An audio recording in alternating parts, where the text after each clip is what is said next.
I've seen lots of different stories. And now, I'm going to tell you them.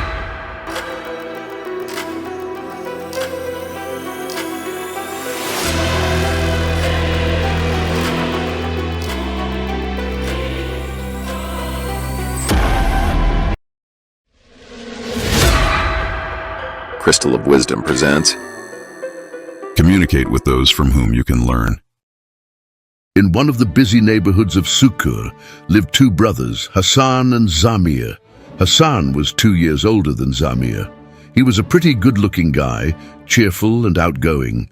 Hassan had many friends. He spent days on end in the merry company of his friends.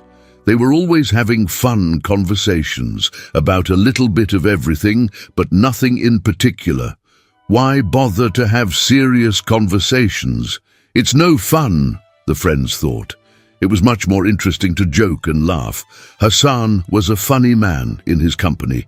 He liked to tell everyone a new funny story or joke, or to laugh at someone.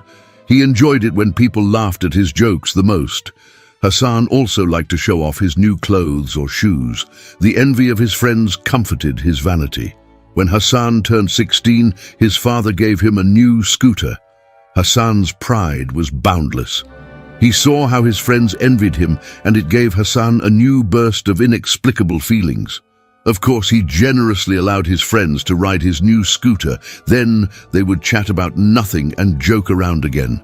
Their father, Arif, was a jack of all trades. He had a small repair shop. Arif repaired everything that was brought to him. Thanks to his skill, Arif was known far beyond his neighborhood. His workshop was even included in the list of service workshops of some stores in Sukur. Arif did not live poorly, though he was not rich either. Arif always told his sons that they should study a lot. All the acquired knowledge would be useful in life. But Arif advised his sons to study not only at school, but also in smart books, as well as in communication with those people who are smarter than you. Hassan only waved away these words. He thought that school was enough for that, and friends were needed for other things. Zamir, unlike Hassan, was a quieter guy. He did not like noisy companies, but he took his father's advice to always study with understanding. After school, Zamir read books. He tried to get as much knowledge as possible from books. After all, his father said that all the knowledge gained will certainly be useful in life. But only Zamir did not understand what he can teach him simple communication with peers or with someone else. Looking at his older brother Hassan, Zamir saw how idle and aimless he spends his time. Hassan had once called his brother Zamir to go to a friend's house, but Zamir had refused. Zamir did not like noisy company and preferred to read books. Time passed, and one day Arif became very ill. He called his sons Zamir and Hassan and said that it was time for his sons to prove themselves while their father was ill. They needed money for a doctor and medicine. For the first time, the money Arif had saved up could be enough. But there were still unfulfilled orders in the workshop. New orders could come in any day now. One could not lose his regular customers. The brothers went to Arif's workshop. But what to do next? They did not know. Zamir tried to remember the teachings from the books, but there was no such thing there.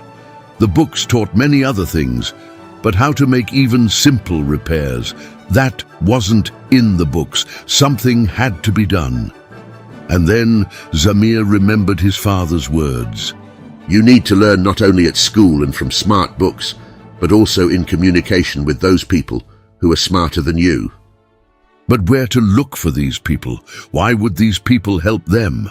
The brothers did not understand, and the brothers went to their father. Then Arif told them how he had started, where his skill had come from. When Arif was very young, like his sons Hassan and Zamir are now, he and his two friends were looking for a place to earn a living. They took jobs as helpers wherever they could. And everywhere they tried to learn everything they could. They were eager to learn from the craftsmen they worked with. After a few years, they opened their own workshop, but the experience they had gained was not enough for them, so they used the money they had saved to go to school. As a result, one of Arif's friends became a famous engineer and went to the capital to work at a large factory. Another became a school teacher, and Arif stayed to work in the workshop. After that, Arif told his sons his wisdom. Let your intercourse with your friends be a school of knowledge, and your conversation an exquisitely pleasant learning. Look upon your friends as mentors, and season the benefit of learning with the pleasure of conversation. Arif also added, The friendship of the intelligent is mutually beneficial. He who speaks profits in the praise of the listener, and he who listens, his mind gains. The brothers looked at each other. They tried to understand what their father had said. Then Zamir asked Hassan to take him with him when Hassan went to meet his friends. Hassan agreed. He had wanted to take his brother for a long time, but he didn't understand why Zamir needed it now. So closer to evening, Hassan introduced his friends to Zamir's younger brother. The friends wondered what Hassan's brother was like. He's probably just as much of a jolly joker as his brother, but Zamir was in no hurry to prove himself. One of the friends, named Ahmad, told a funny story he had seen in the morning. Everyone laughed. Hassan began to think hard about what he could tell that would make his joke better than Ahmad's. Meanwhile, Zamir thanked Ahmad for his interesting story. Ahmad was pleased to hear the thanks. Previously, the friends had only laughed at jokes and nothing else. But Zamir continued. He asked Ahmad to tell something else. Ahmad was surprised but gladly told some more, and Zamir praised Ahmad again. Ahmad was elated. He told and told and told. It was not funny, but everyone was very interested in listening to him. It turned out that Ahmad's father was also a repairman. Ahmad helped him sometimes and learned a few things. Then Zamir asked Ahmad to help him and Hassan with some repairs. Ahmad gladly agreed. Then Wasif couldn't stand it any longer. He told his friends that he had inherited a very old scooter from his father, and that he himself had taken it apart, repaired and reassembled it, and could even take someone for a ride. Smart Zamir praised Wasif for his skills and for his story, and offered to join him and help with the repair. Now the rest of the friends couldn't help themselves. They too wanted to show themselves in repairing, or just to look at others and learn from them. Hassan and Zamir gladly invited everyone to their father's workshop. Hassan was very surprised at what had happened. How could he not have thought of it himself? The next day, the friends gathered in Arif's workshop. By the end of the day, they were able to repair something. Ahmad promised that he would ask his father about what they had failed to repair, and that they would continue the next day. Everyone happily agreed to continue. The friends asked Hassan and Zamir why their father was not doing repairs, because he was a very famous master and could do a lot of things. The brothers said that their father was ill and needed treatment. Then Naji told everyone that his mother works as a doctor. Naji promised that he would ask his mother if she could help Arif, who was sick. The friends dispersed. The next day they continued. Ahmad told them what his father had advised him to do in repairing the house, and they had succeeded. Zamir thanked Ahmad for his help. Then Naji, who was late, entered the workshop and said that at home he had told his mother everything that he and his friends had done in Arif's workshop. He told his friends that his mother was very interested to hear about it. And when Naji told his mother that Arif, the father of Hassan and Zamir, was ill, and if she could see Arif, maybe she could help him in some way, his mother agreed and promised to visit Arif in the evening. And indeed, in the evening, Fahmida, Narji's mother, came. She looked at Arif and said she knew how to help him. She prescribed treatment for Arif and promised to come back in a week. Hassan and Zamir thanked Fahmida and Naji for their help. With the proceeds from the repairs, the brothers bought medicine for their father. Every day, Hassan and Zamir continued the repair work, and in the evening, they met with friends and did not laugh as before, but told what they had managed to do during the day and what they had failed to do. The friends shared their advice, who knew what they knew, and the brothers listened to them with gratitude. Once Ahmad invited all his friends to his father's workshop. It was very interesting and informative. Zamir and Hassan had the most questions. They kept asking Ahmad's father for advice. This much knowledge in one day, they would not have gotten anywhere else. The happy brothers continued to work in the workshop. After 2 weeks, their father recovered. He thanked his sons for helping him with the repairs and keeping him from losing important customers. He also went to Fahmida, Naji's mother, to thank her for her help in his treatment. So much for Arif's wise advice. Let your intercourse with friends be a school of knowledge and conversation and exquisitely pleasant learning. Look upon your friends as mentors and season the benefit of learning with the pleasure of conversation. Help the brothers to get needed and useful advice and even help them where they did not expect it. Have you ever wondered who your friends are? Do you learn something from them, or do you just spend your time idly and uselessly? Write your opinion in the comments. If you liked the video, give it a like.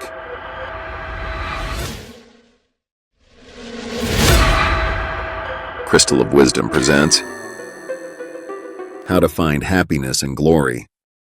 Once upon a time, in a land shrouded in the mists of time, where fairy tales were spun like silk threads on a loom, there lived a humble woodcutter named Parkers. He was of a very stout build, and a small, fiery red beard grew on his face. His cabin stood at the edge of the forest, not far from the village. Parkers had lived in the forest all his life and knew everything about the forest, every mountain, every tree. For Parkers, the forest was like home. And Parkers also learned to be so skillful with an axe that he had no equal in the whole kingdom. His father Kazmer was also a woodcutter all his life. Together with his father, Parkers used to procure firewood for the villagers. But the best order for them was to make firewood for the king's castle. They needed a lot of firewood for the royal castle, and King Shandor paid royally for this work.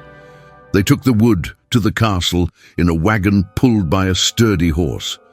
Kazma was always proud of his horse, because his horse was very strong and hardy. Parkas's mother's name was Fruzina. She was a healer and knew the useful properties of all the plants that grew in the forest and on the nearby meadows. All summer long, she gathered healing herbs, roots and berries and dried them in the summer sun. And in the fall, winter and spring, Fruzina treated the villagers. The rumor of Fruzina's miraculous abilities spread far and wide throughout the kingdom.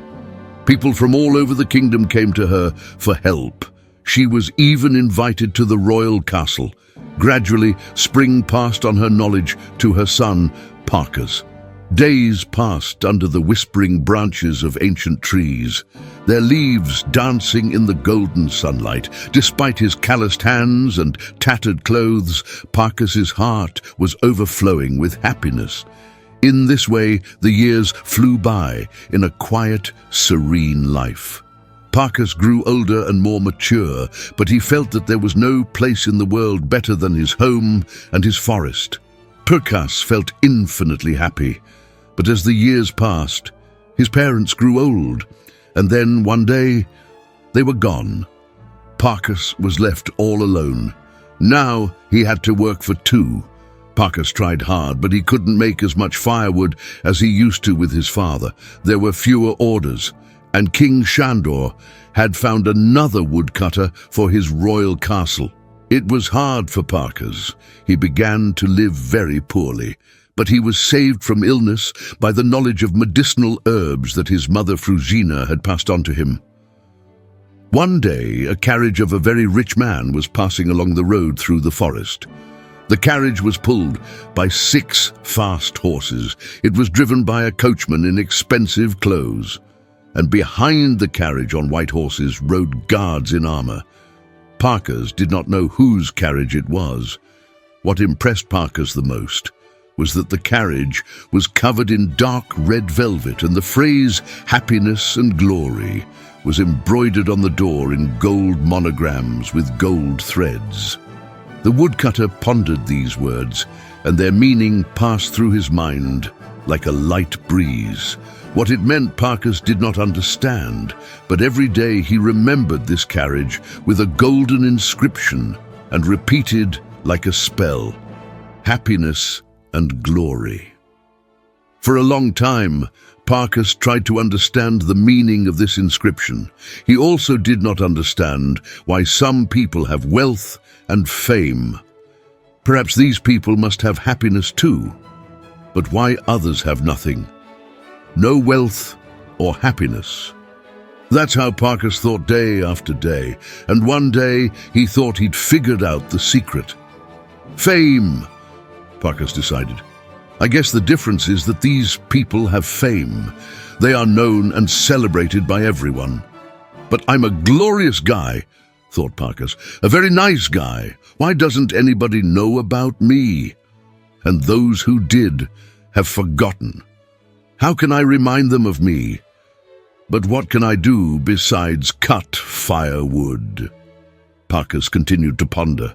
Days passed and months after them, and nothing changed. Immersed in the sadness of his reflections, Parkers stopped doing his work and began to live very poorly. From the realization that someone at this time lives very rich, Parkers became very sad. And one day, wandering in longing in his favorite forest, Parkers saw a wagon going along the road through the forest. It was driven by only one man. The wagon was carrying food and clothes for the royal court.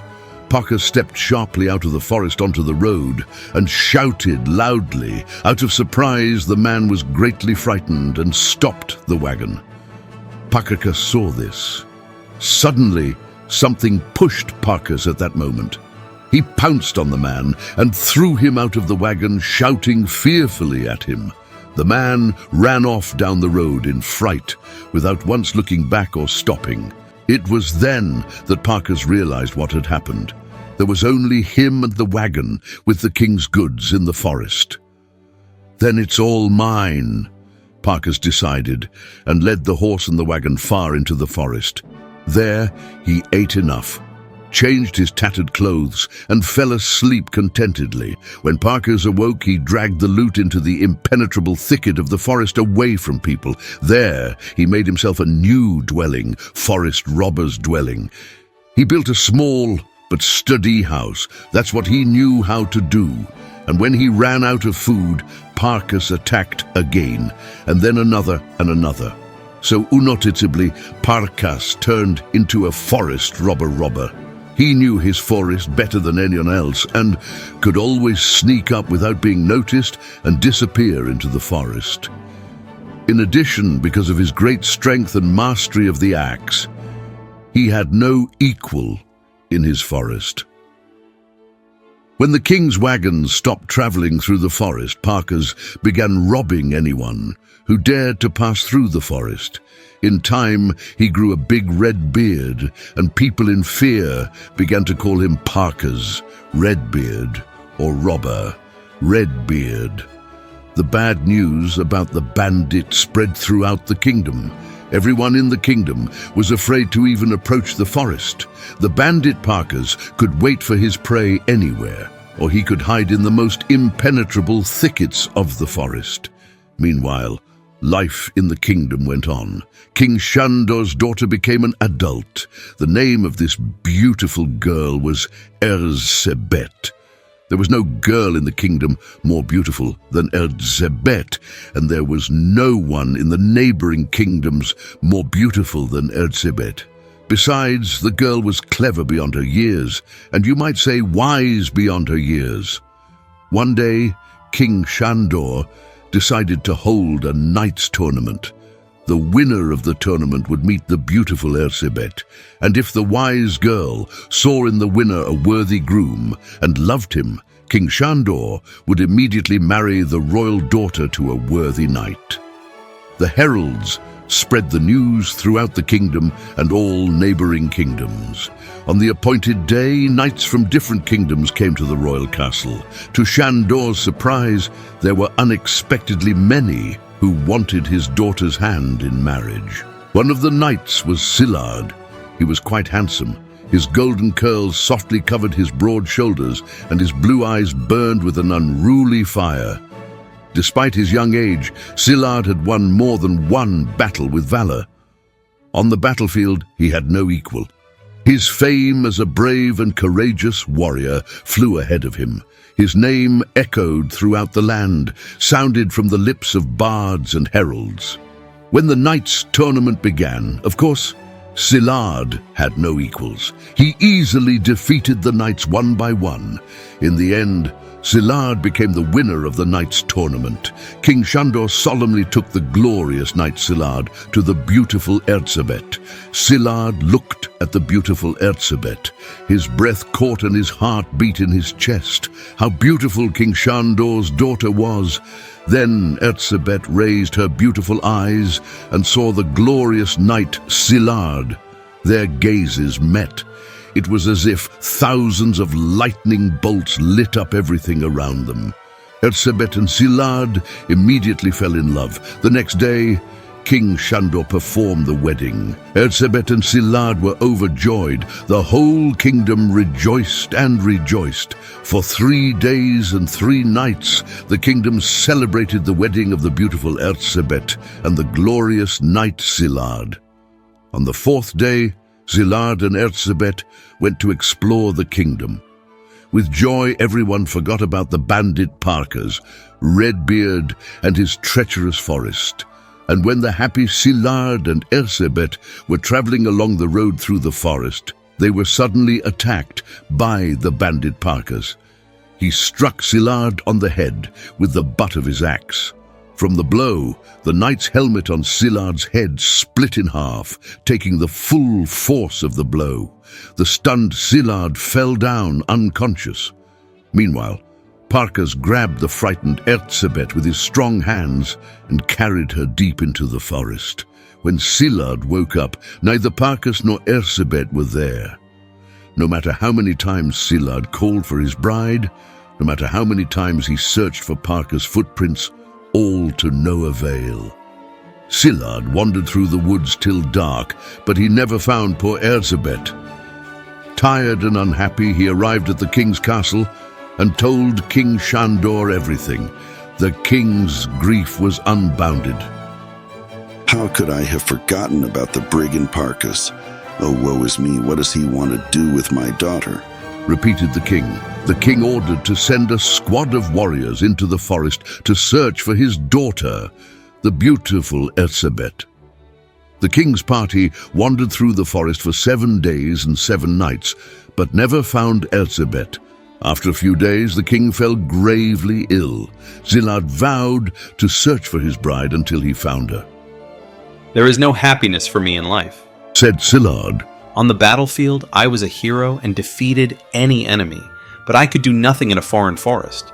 What glorious warrior am I now? Why should I have such glory if I have no happiness? Every day, Szilárd went into the woods in search of Erzsébet, and every day he returned with nothing.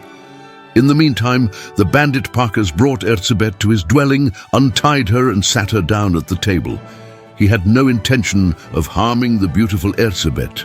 The girl realized this and calmed down a little. She looked around. It was a small house in the deep woods. It was obvious that the outlaw had been living there alone for a long time. In the corners were scattered things that the bandit had looted by attacking wagons in the woods. Parkas himself looked unkempt. His clothes were quite dirty. His unkempt red beard was sticking out in all directions, making his already horrible appearance even more frightening. In one corner, Parkas threw some old blankets and told the beautiful Elizabeth that here she could sleep. But the girl could not sleep. All night long it seemed to her that the terrible robber would pounce on her. But Parkas snored all night and did not even think of waking up. In the morning, Parkas set the girl a meal of wild berries and mushrooms. He said that he would go to the forest for hunting and would return only in the evening. He told her not to leave the house. It was useless to run in the forest. The bandit assured Elizabeth that if she ran away, she would only get lost, and he would find her in the forest and punish her. And in the worst case, the wolves would find her and tear her to pieces. With these words, the bandit took his axe and left. Elizabeth began to explore the brigand's dwelling. As the sun rose in the sky, timid rays of sunlight broke through the forest and lighted Parkas's dwelling. On the wall, the girl saw an inscription once scratched with a knife. This inscription read, "Happiness and Fame." What would that mean? Elizabeth thought. But when, late in the evening, the brigand returned to his lodging, she did not dare to ask him about the inscription on the wall. Parkas was very tired and angry. He roasted a hare from the forest, shared it with Elizabeth, ate and fell asleep. It must be said that Parkas had not been talkative before, and after spending many years alone in the forest, he hardly spoke at all. Most of the time, he only uttered either approving or angry sounds, similar to the growling of a beast. This went on for several days. The brigand would go out in the morning, return in the evening, and fall asleep. Elizabeth, in order not to be bored and not to turn herself into the forest monster that Parkas seemed to be, put his house in order. She put away the scattered things, wiped away the huge layers of dust, collected the cobwebs in the corners of the house and washed away the dirt that had accumulated over the years. But it was as if Parkas didn't notice the changes in his home. The girl kept thinking about the inscription scratched on the wall, "Happiness and Glory." And one day she remembered that in her childhood she had seen a very rich carriage of the neighboring King Elemer come to their royal castle. The phrase "Happiness and Glory" was embroidered on the door of the carriage in gold monograms with gold threads. It is said that Elemer spent his life in glory, seeking his happiness, but died without finding either. It was a sad story. One day, when the brigand was in a good mood and had not gone anywhere from his dwelling, Elizabeth plucked up courage and asked him why the brigand needed her. Parkas thought a little and said she must be his wife. But you are the only ruler here in the deep forest, and you could do anything. Elizabeth wondered, to which Parkas replied that people don't do that. And then wise Elizabeth understood everything. The poor woodcutter, after the death of his parents, did not know what to do and how to live his life. The happiness that seemed eternal to him had vanished into the darkness of the forest. And then Parkas decided to find his happiness by making a name for himself. But he thought of nothing better than to become an outlaw and rob people. In this way, he gained fame, but it was a bad and disgusting fame. People began to fear and hate him. But instead of happiness, Parkas found only more loneliness and oblivion. The day Parkas kidnapped Elizabeth, he decided that this was how he would finally find happiness.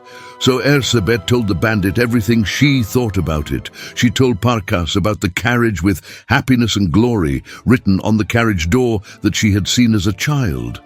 She told him about King Elemer and his unfortunate fate. She told of her betrothal to the knight Silad, that they loved each other very much and were happy until Parkas, in search of his own happiness, separated them, making them unhappy and making himself happy. Elizabeth told Parkas that you can't build your happiness on someone else's grief. That glory can both delight and disgust, and that only valor breeds good glory. And Elizabeth also said that her feminine heart told her that something had happened to her father, King Shandorm. Perhaps he was very ill, and she could not help him while Parkas kept her in his lodgings. As they talked, Erzsébet did not notice how the day passed. The sun had fallen behind the tops of the pines, and it was getting dark.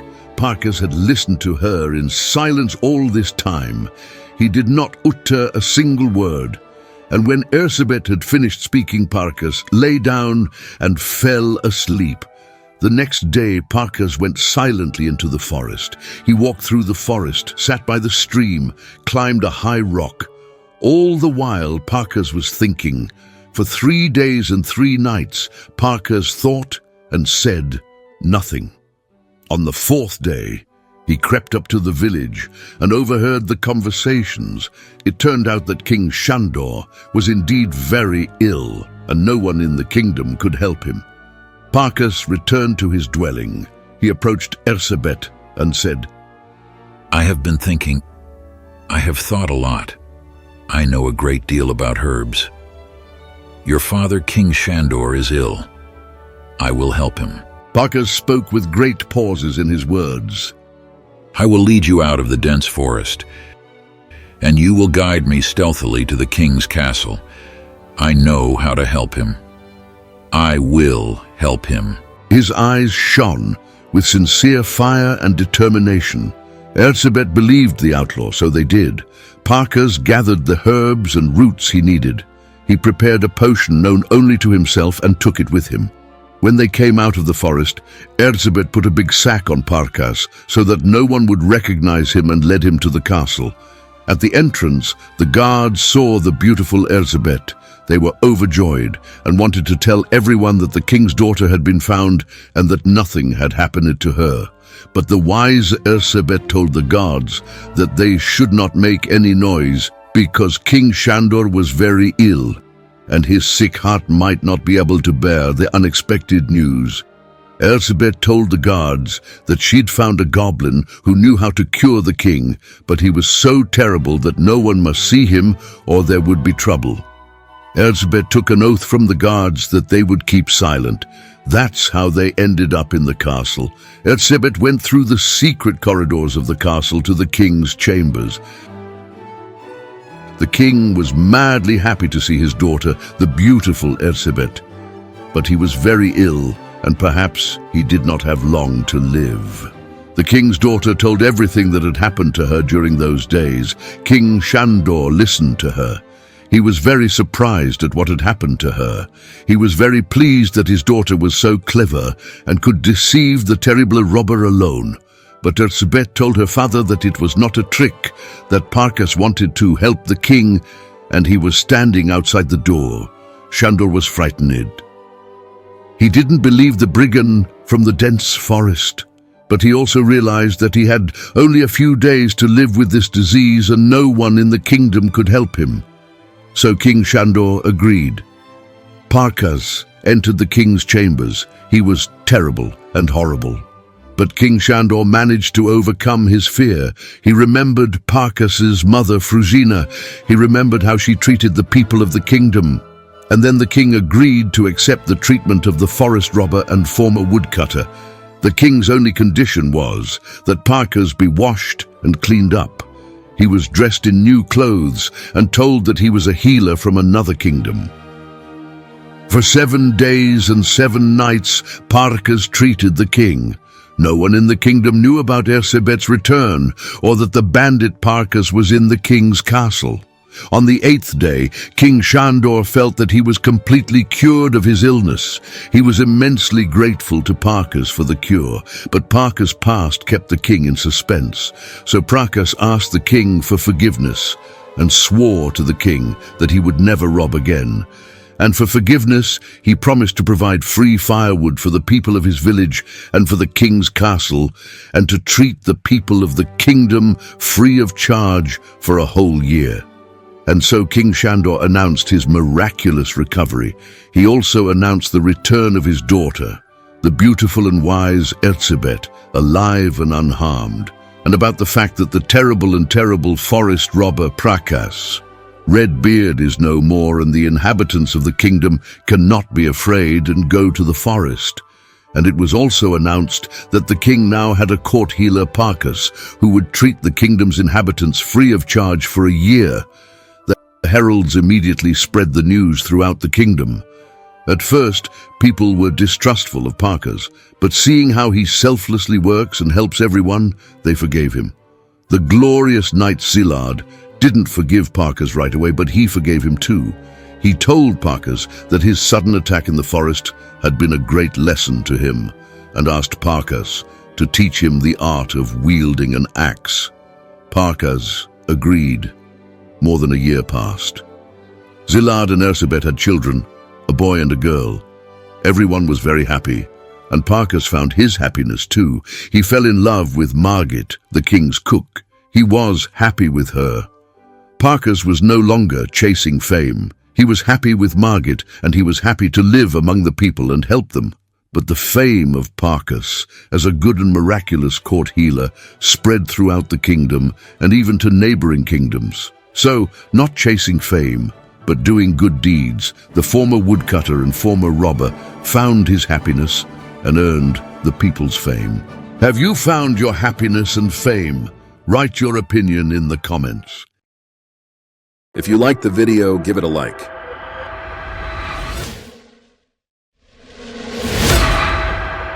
Crystal of Wisdom presents everything, including one's personality, had already reached maturity. Once upon a time, in a tranquil village, there lived a wise sage named Elandor. Elandor was known for his profound insights and philosophical teaching, and he often shared the belief that everything, including one's personality, had already reached maturity.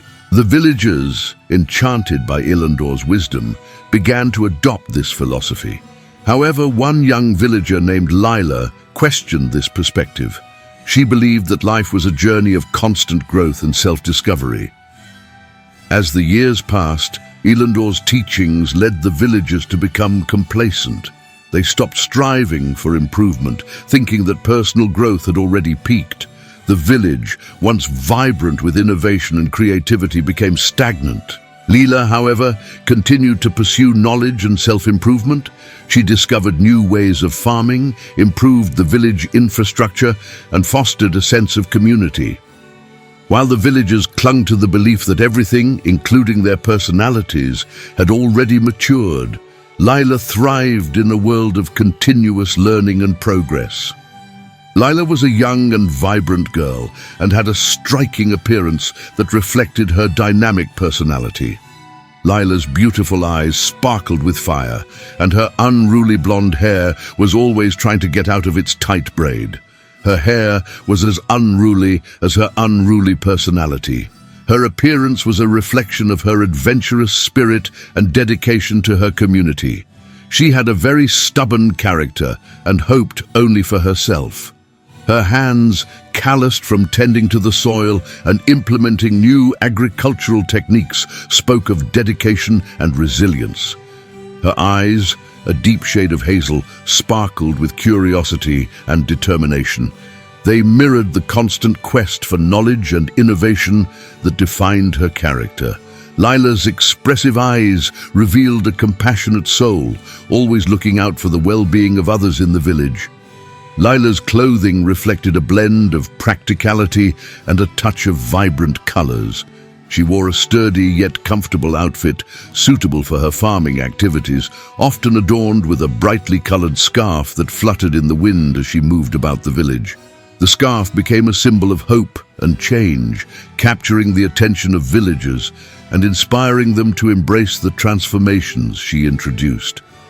In essence, Lila's outward appearance was a reflection of her inner qualities, a fusion of strength, compassion, and a relentless commitment to growth.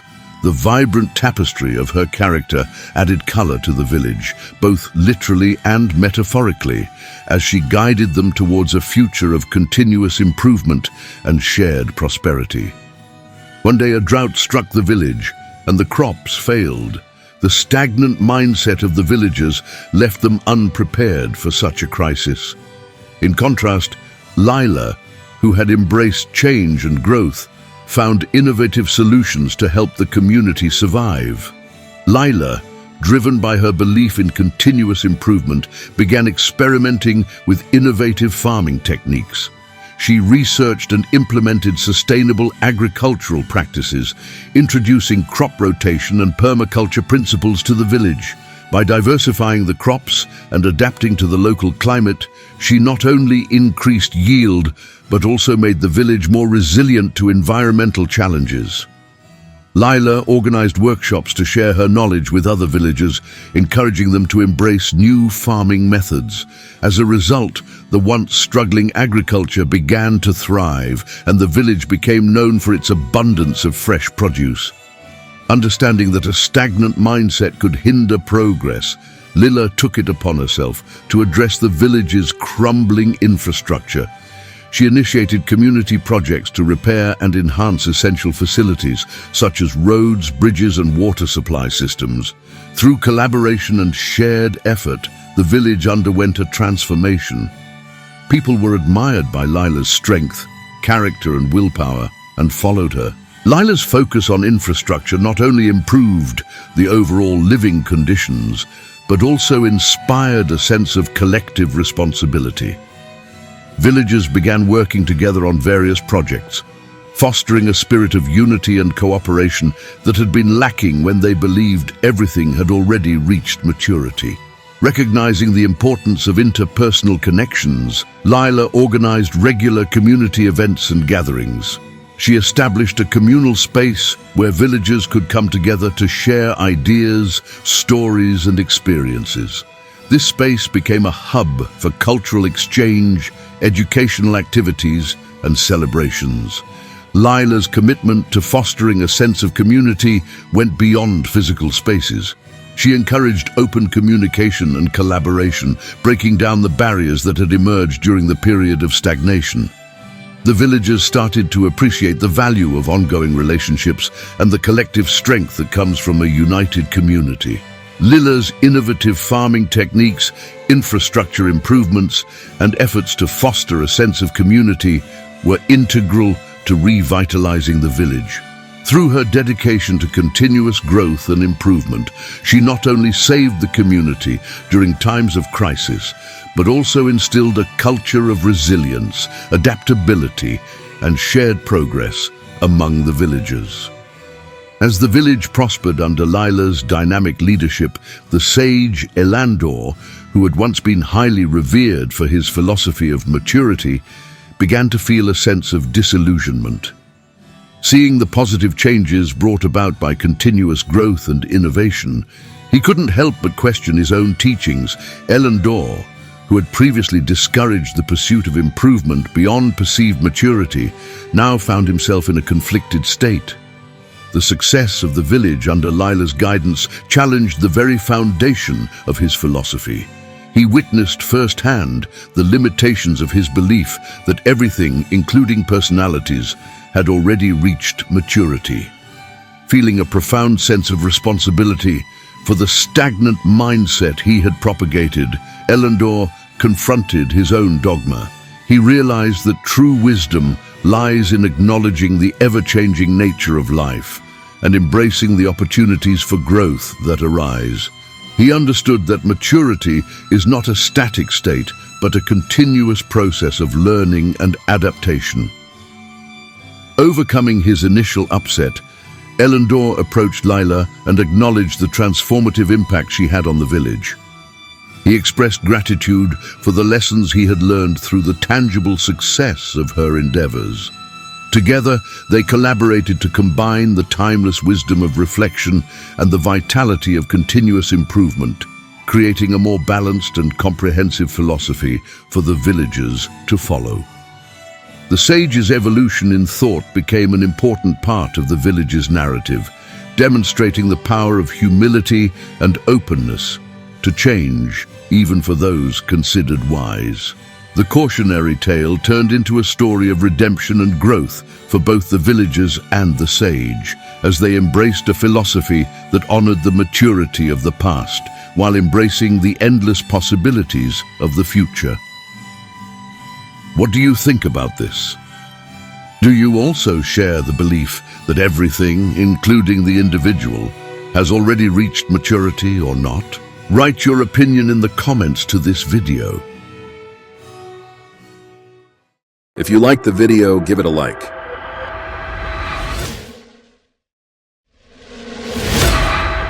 Studio Crystal of Wisdom presents everything, including one's personality, had already reached maturity. Once upon a time in the quaint town of Eldor, nestled between rolling hills and babbling brooks, lived three young friends, Mia, Ethan, and Oliver. The trio shared a common dream of mastering the ancient art of elemental magic. In Eldor, magic was not just a skill, it was a revered craft passed down through generations. Mia, with her unrivaled dedication, was the first to enroll in the renowned Academy of Arcane Arts. She diligently attended classes, absorbed every piece of knowledge like a sponge, and practiced spells late into the night. Mia believed that education was the key to unlocking the secrets of magic. Ethan, on the other hand, was a natural. His talent for manipulating the elements seemed effortless, as if the very air and fire bowed to his command. However, Ethan, being the easygoing soul that he was, never felt the need to attend formal education. He preferred to learn through his own intuition and experience. Oliver, a curious combination of the two, saw the value in both education and natural talent. He attended the academy but spent just as much time exploring the hidden corners of Eldor, seeking inspiration from the world around him. As the years passed, Mia became a prodigy of spells and incantations, mastering each lesson with precision. Ethan, relying on his innate talent, astounded the townsfolk with feats of elemental mastery. Oliver, bridging the gap between education and talent, developed a unique style that blended traditional knowledge with creative flair. One day, Eldor faced a crisis. A fierce storm threatened to flood the town, and the residents looked to the trio for help. The friends gathered at the town square, each with their distinct approach. As the storm loomed over Eldor, the once clear skies darkened with ominous clouds, and thunder echoed through the town. The townsfolk gathered in fear as rain poured relentlessly. The trio, Mia, Ethan, and Oliver, stood at the center of the town square, their eyes fixed on the roiling tempest. Mia, fueled by her education, began with a series of intricate spells, her words echoing through the square. Mia, armed with academic prowess, began reciting intricate spells. Education will save us, She declared confidently. By the ancient texts and learned lore, I command the winds to cease, the rain to abate. Her hands moved gracefully through the air, tracing complex sigils. Yet the storm resisted, mocking the textbook precision. Lightning crackled defiantly, and the winds howled with even greater fury. Mia, beads of sweat forming on her brow, strained against the unremitting force of nature. But as her spells unfolded, the storm raged on, indifferent to her well-practiced incantations. Ethan, a master of raw talent, stepped forward. Talent is what matters, He exclaimed. Ethan, relying solely on his natural talent, attempted to manipulate the elements directly. Watch closely, folks. Nature is my ally. He raised his hands, attempting to manipulate the elements directly. Yet the storm resisted his efforts, mocking the simplicity of his approach. Flames flickered around his fingertips, and the air buzzed with electric energy. But the storm, indifferent to his innate ability, retaliated. Thunder clashed with Ethan's fiery attempts, and rain intensified in response to his electrical sparks. The townsfolk watched, anxious and uncertain. Oliver, the amalgamation of education and talent, observed the struggle. His eyes surveyed the surroundings, and a realization dawned. We must harmonize our efforts, blend the learned with the instinctive. He declared. Mia, frustrated but willing, nodded in agreement. Oliver stepped forward. Education and talent must dance in harmony, he proclaimed. Let's try it, Oliver. I'll follow your lead. Drawing inspiration from the town itself, he combined learned techniques with a touch of Ethan's instinctive flair. Together we are the balance, he proclaimed. In a synchronized dance, Oliver chanted an incantation, while Mia and Ethan, their energies entwined, amplified the effect. A radiant light enveloped the trio as they worked in unison against the relentless storm. Mia's intricate spells, now infused with Ethan's raw energy, found new life. Winds calmed as the storm acknowledged the harmony between education and talent. Ethan's natural ability, guided by Oliver's structured approach, harnessed the elements with unparalleled grace. The townsfolk, witnessing the transformation, felt the atmosphere shift. The rain reduced to a gentle drizzle, and the thunder rumbled into a distant murmur. The storm, subdued by the collective effort, gradually subsided. As the last traces of the tempest dispersed, the trio stood united. Mia, Ethan and Oliver, their faces flushed with exertion, exchanged smiles that reflected triumph and understanding. Mia, catching her breath, said, I've learned that education alone cannot tame the elements. It must intertwine with the natural gifts we possess. Ethan, surprised by the collaborative success, added, Talent is a spark, but it needs the structure of knowledge to truly shine. Nature responded when we worked together. Talent needs a tune to dance to. Oliver, the orchestrator of harmony, concluded, In the symphony of mastery, education and talent are the notes, but it's the harmony between them that creates true magic. The townsfolk, once fearful, now cheered for the trio, whose unity had saved Eldor. The storm became a symbol of their shared journey, and the tale of Mia, Ethan and Oliver echoed through the hills, a testament to the power of collaboration and the delicate balance between education and talent. And so, the friends continued their journey in Eldor, each valuing the wisdom gained from their shared experience. The tale of Mia, Ethan and Oliver became a living testament to the saying, education is not enough, you also need talent. A reminder that true mastery arises from the delicate dance between knowledge and innate gifts. The trio, working together in unison, finally managed to subdue the storm. Eldor was saved, and the townsfolk marveled at the synergy between education and talent. What do you think about talent and education? Please write your opinion in the comments. If you liked the video, give it a like.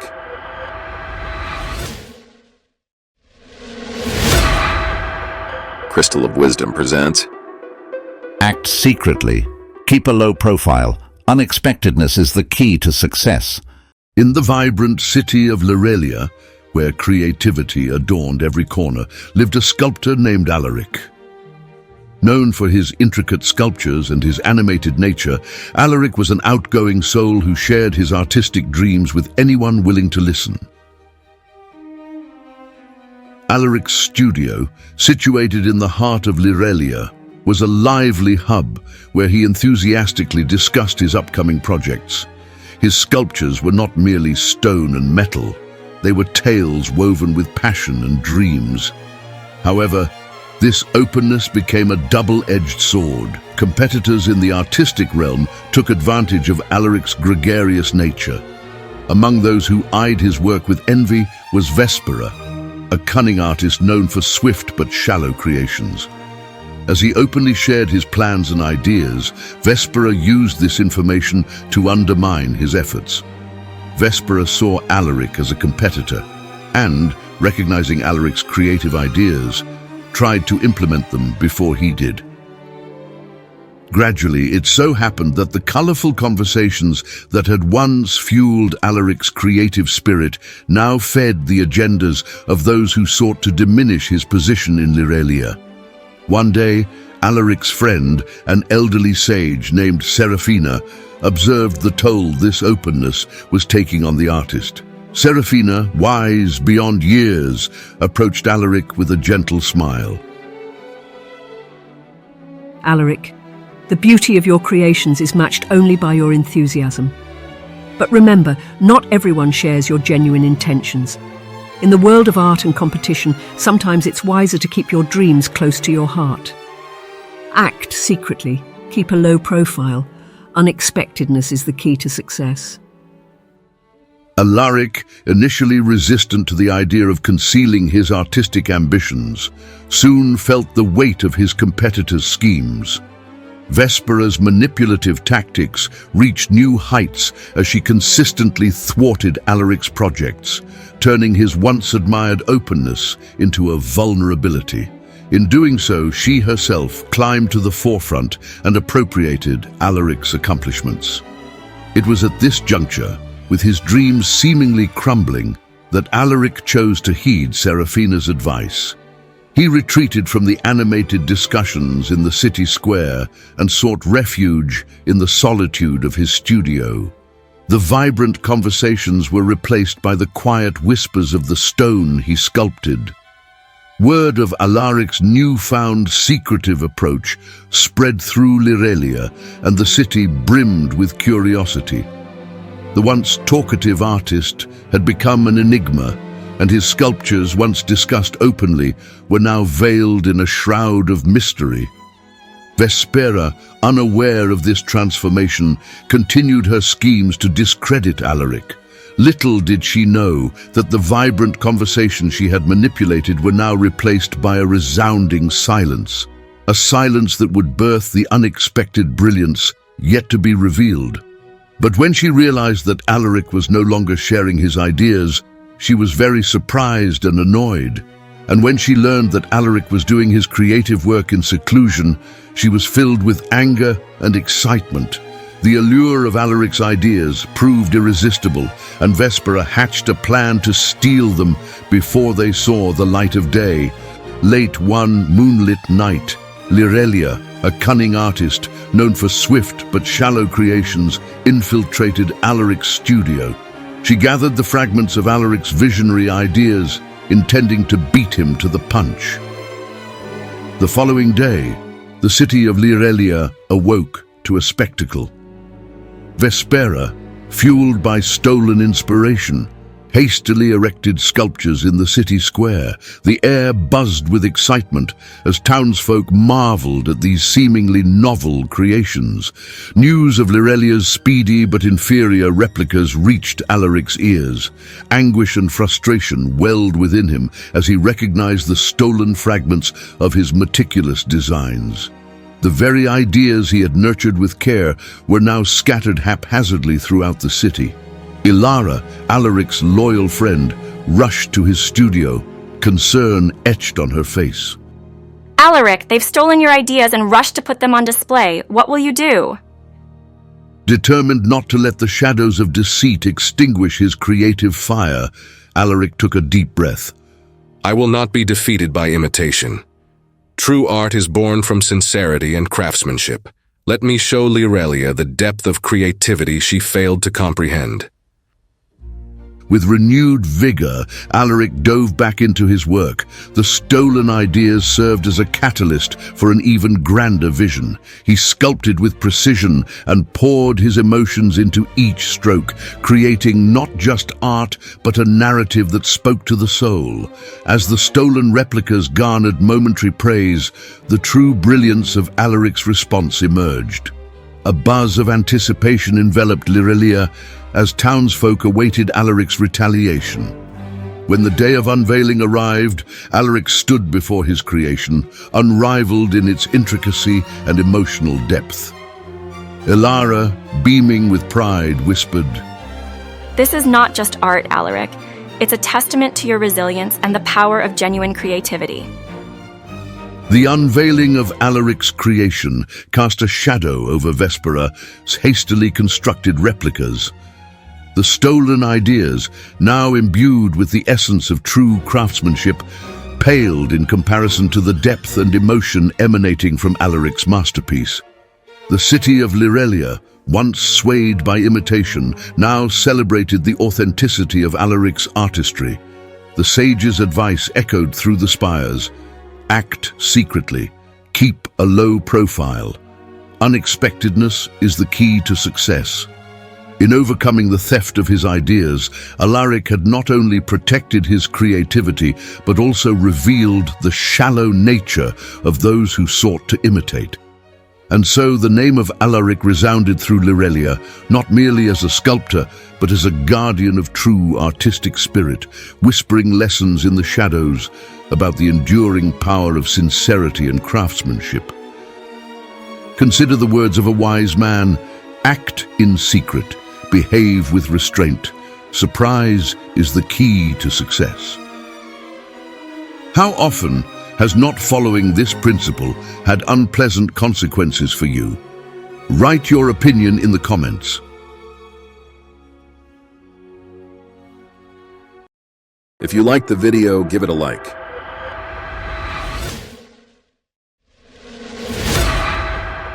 Crystal of Wisdom presents: Wisdom and valor are the bedrock of our greatness. In the ancient kingdom of Viridia, nestled between emerald hills and azure lakes, lived three individuals whose destinies were intricately woven with the threads of wisdom and valor. At the heart of Viridia stood the magnificent castle, its spires touching the sky like guardians of ancient secrets.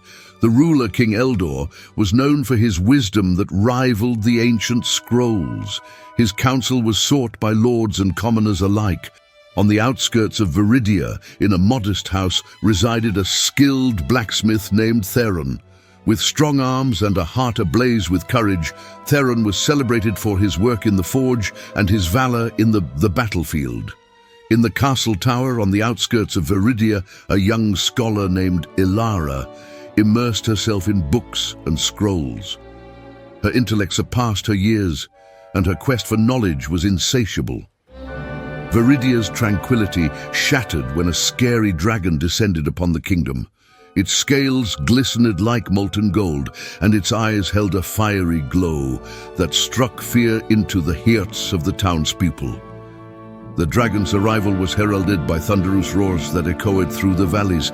It unleashed torrents of fire upon the landscape, scorching fields and threatening the very fabric of Viridia's existence. The townspeople, once living in peace, now covered in fear as the dragon's malevolent presence cast a shadow over their homes. Efforts to repel the dragon were valiant but futile. The townspeople, armed with spears and bows, attempted to stand against the creature, but its fiery breath and fearsome claws proved too formidable. Each attempt to thwart the dragon's advances only intensified the terror that gripped Viridia. The kingdom faced the brink of despair. The once bustling market square now lay deserted, the remnants of failed resistance scattered like ashes. The townspeople, desperate for salvation, looked to the castle with a glimmer of hope menace. As the dragon's malevolent shadow cast a pall over the kingdom of Viridia, King Eldor found himself tormented by the weight of his responsibilities.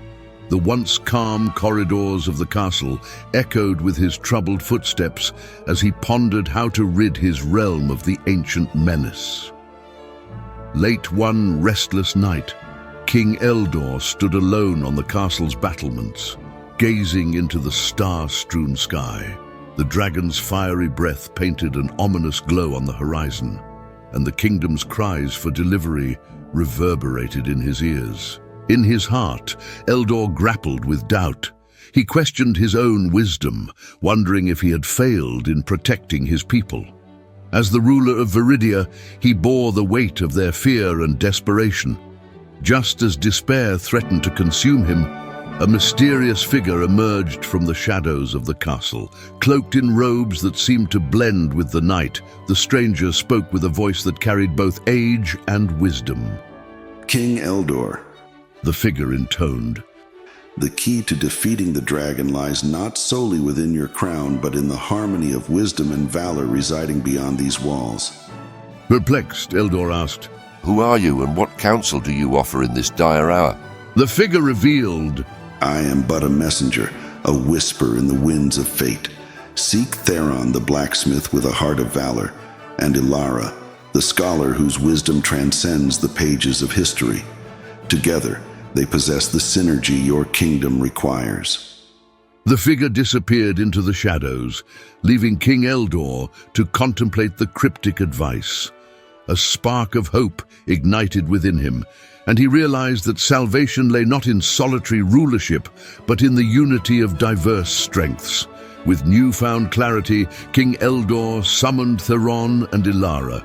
As they entered the grand hall adorned with tapestries depicting the kingdom's history, the air was thick with anticipation. King Eldor shared with them a mysterious meeting and the revelation that their combined wisdom and valor were the key to saving Viridia. King Eldor, with a heavy heart, addressed Theron and Ilara. The dragon's rampage has left our kingdom in ruins. I beseech you, with your valor and wisdom, to stand against this ancient threat. Viridia's survival rests in your hands. Theron, your valor in battle is unmatched, and Ilara, your wisdom shines like a beacon. Viridia faces an imminent threat, and I need both your strengths to safeguard our kingdom. Together, you can forge the foundations of our greatness. Theron, his eyes gleaming with determination, nodded. Your Majesty, our skills are at your service. We'll defend Viridia with all our might. Ilara, her mind already strategizing, added, Wisdom and valor, when united, can overcome any challenge. We shall stand as the bastions of Viridia's greatness. After meeting the king, Theron, fueled by the fiery embers of valor, was eager to confront the dragon head-on. His muscles tensed, and his grip tightened around the hilt of his sword. The yearning for battle surged through him like molten metal ready to be forged. However, Ilara, the embodiment of wisdom, intervened. Theron, She said, her voice calm yet resolute. Before we face the dragon in battle, let me study its behavior. There are ancient tomes in the castle library that may reveal insights into these creatures. Understanding our adversary is the key to victory. Finally, Ilara emerged with a determined gleam in her eyes. Theron, with a furrowed brow, hesitated. His instincts urged him to charge into battle, but he recognized the validity in Ilara's words. The duo made their way to the castle library, where dusty volumes lined the shelves, chronicling the lore of mythical beasts. Ilara immersed herself in the texts, deciphering ancient scripts and absorbing the knowledge of those who had encountered dragons in times long past. Theron, though restless, respected Ilara's dedication to understanding the foe that threatened their kingdom. Days turned into nights as Ilara delved into the tomes, her eyes alight with the glow of candlelight and newfound insights. Theron, growing impatient, would often pace the library, the clang of his armor echoing through the quiet halls. Finally, Ilara emerged with a determined gleam in her eyes. Theron, I've uncovered the dragon's patterns, its strengths and its vulnerabilities. With this knowledge, we can approach the battle strategically and maximize our chances of success. Theron, though eager for action, nodded in agreement. Let's use this newfound wisdom to forge our path to greatness. Guided by the harmony of wisdom and valor, Theron and Ilara ventured forth to face the dragon. The kingdom of Viridia watched with bated breath as the duo, armed not just with weapons, but with the fusion of two essential virtues, prepared to confront the ancient menace. And so Theron and Ilara embarked on a perilous journey to face the dragon, their steps echoing the collective heartbeat of a kingdom yearning for delivery from the shadows of destruction. The fate of Viridia hung in the balance, awaiting the harmonious blend of wisdom and valor to forge the foundations of greatness. Theron and Ilara ventured beyond the castle walls, where an ancient dragon, awakened from its slumber, threatened the kingdom.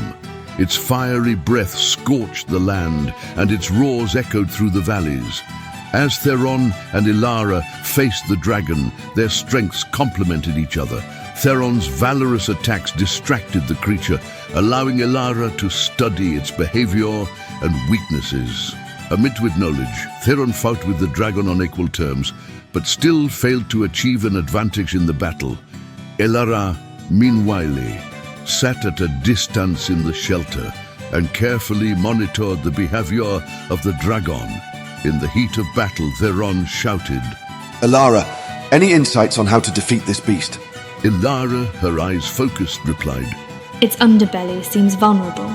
A precise strike there could turn the tide. Theron struck the dragon several times in the lower abdomen, and although he was unable to pierce the skin, the dragon's fervor had weakened, and it was less active in deflecting Theron's blows. The battle continued for a while longer, with Theron trying to strike it in a weak spot that Ilara had discovered. Both Theron and the dragon were very tired and fighting with their last strength, but neither wanted to give in. Finally, the dragon turned to Theron. Goddess, I recognize you as my equal in strength. No one has ever been able to last so long in battle with me. We could beat each other to death, but I suggest we stop the battle and talk. Theron had not expected the dragon to make such a wise speech, and to speak to him in a language he understood. Treon wanted to shout that he had nothing to talk about with his enemies, but Ilara answered the dragon instead. She had been watching the battle from her hiding place nearby the whole time, and at the right moment she quickly came out of hiding and turned the dragon's attention to herself.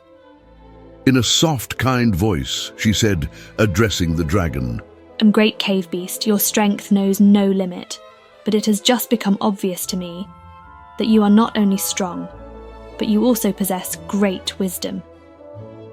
Tell me why such a strong and wise creature keeps the whole city in fear, instead of protecting the citizens from evil forces. Theron almost dropped his sword from his hands in surprise at such words of Ilara. The dragon also froze, looking into the beautiful, bottomless eyes of this small but very brave in her wisdom girl, stunned. The battle had stopped. It's actually a very ancient story. The dragon began in an unexpectedly calm voice. Ilara and Theron sat down on the ground beside him and began to listen. The dragon spoke at length. It turned out that many thousands of years ago, King Viridia and his army invaded the dragon's home when he was very young and stole the great relic of the dragons, the fireball that the dragon inherited from his parents. The dragon vowed to take revenge and return the fireball when he grew up. Ilara and Theron were stunned by this information. Ilara exclaimed, But after all, thousands of years have passed since you grew up. The king who stole the orb is long gone, and the king who rules now, he is a very just and wise ruler. Perhaps he is not even aware of the existence of the orb and the deceitful deed of his predecessor. Let me talk to him. Perhaps we can find where this orb was hidden, and the king will order it to be returned to you as its rightful owner. Thank you. You are the only ones in many thousands of years who have listened to me. Go and speak to your King Eldor, and I will wait for you in this clearing until you return. The dragon said.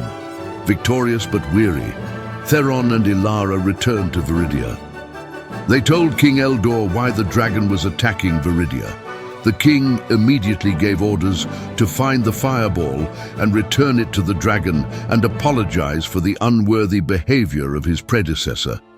By the end of the day, the fireball was found in one of the farthest dungeons. Ilara and Theron picked it up and immediately took it to the dragon. When the dragon saw the fireball, his eyes lit up with happiness. Is this ancient relic really going to return to its abode again? Said the dragon, clutching the cherished object to his chest. I appreciate that your king has shown wisdom and justice and returned an item that rightfully belongs to the dragon family. Tell your King Eldor that Viridia is now under my protection. If anyone dares to attack the kingdom, call me, and I will come and defend it as myself." Tired but happy, Theron and Ilara returned to Viridia and delivered the dragon's words to King Eldor. King Eldor, witnessing their triumph, proclaimed, "Wisdom and valor are the bedrock of our greatness. You have not only defended the kingdom, but exemplified the harmony of two essential virtues." As the kingdom celebrated the victory, Theron and Ilara shared a moment of reflection. Ilara said, Wisdom without valor can be passive, and valor without wisdom reckless. Together they forge the path to true greatness. Theron nodded. Baizenfei, our strengths, combined, achieved what neither could alone. And so, in the kingdom of Viridia, the story of Theron, Ilara, and the dragon became a legend, a testament to the enduring power of wisdom and valor, the inseparable foundations upon which greatness is built. And do you agree that wisdom and valor are the bedrock of our greatness? Write your opinion in the comments. If you liked the video, give it a like.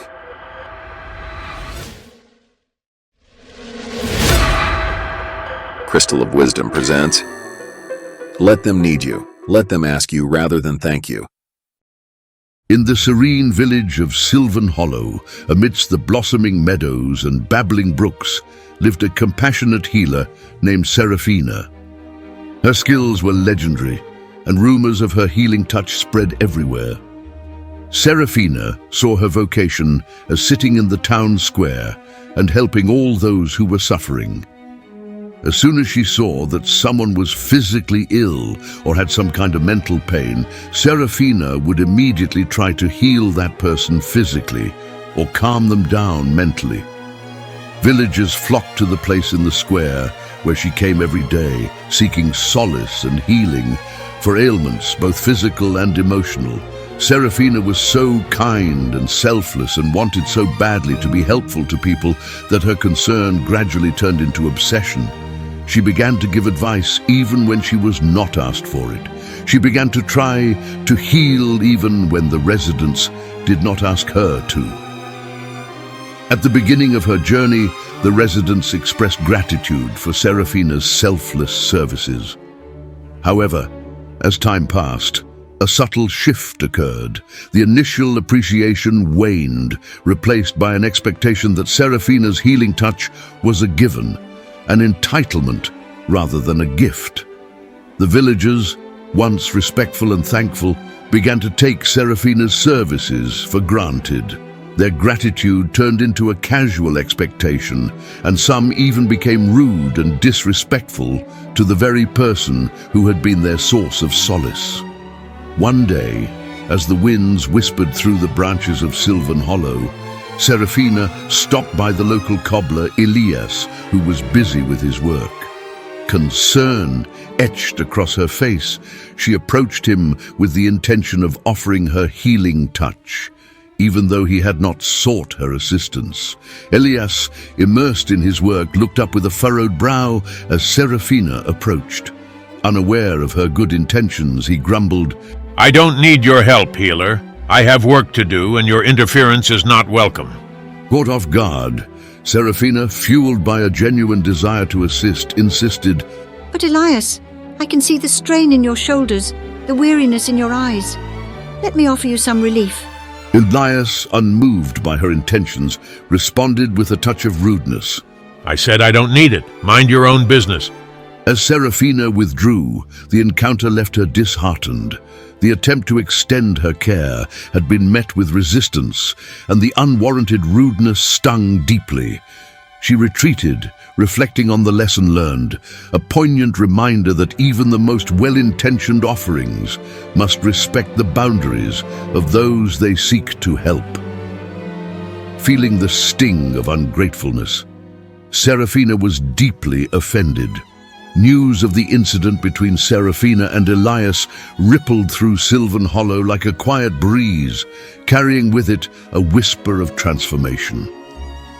The village, nestled between the Emerald Hills, felt the echoes of the encounter, a lesson etched in the hearts of those who bore witness. As the tale circulated, it became more than a mere incident. It became a reflection on the delicate balance of offering assistance.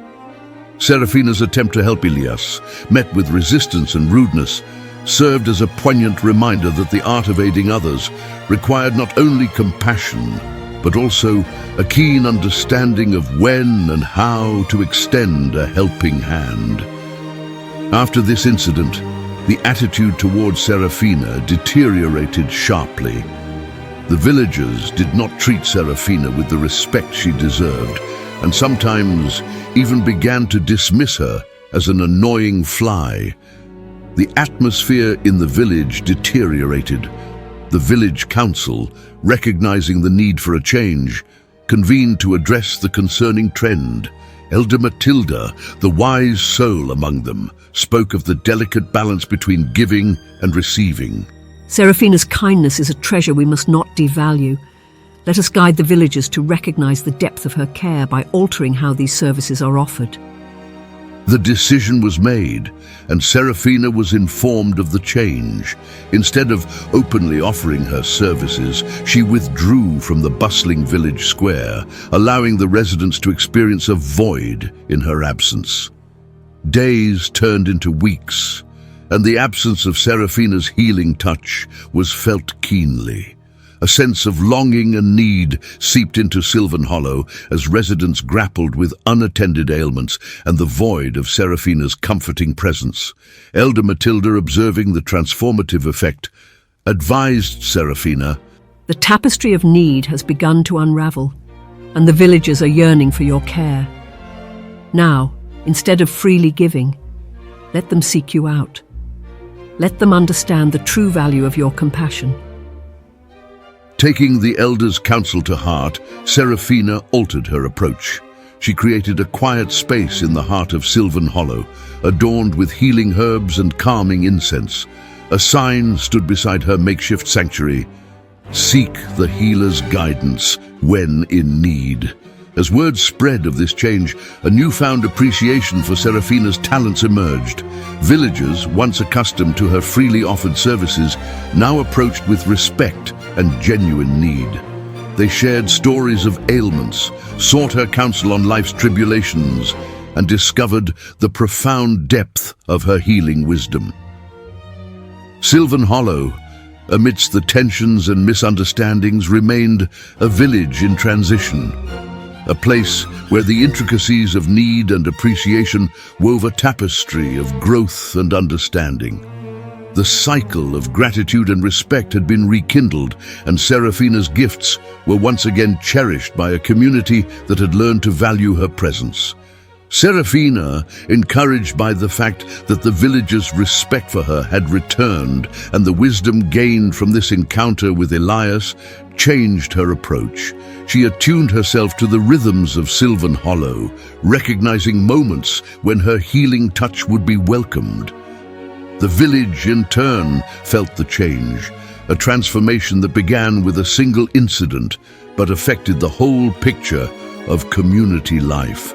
Sylvan Hollow, nestled beneath the canopy of ancient trees, embraced the lesson, a gentle reminder that the true art of assistance lay not just in the desire to help, but in the discernment of when and how to offer that help. Serafina, with newfound understanding, continued her journey in the village, shaping the narrative of Sylvan Hollow with each considered offering of her healing touch. The incident with Elias had been a whisper of transformation, an echo that guided the village towards a harmonious balance between compassion and respectful boundaries. Have you ever had a situation where you were rude in return for your concern? How did you get out of this situation? Write your opinion in the comments. If you liked the video, give it a like.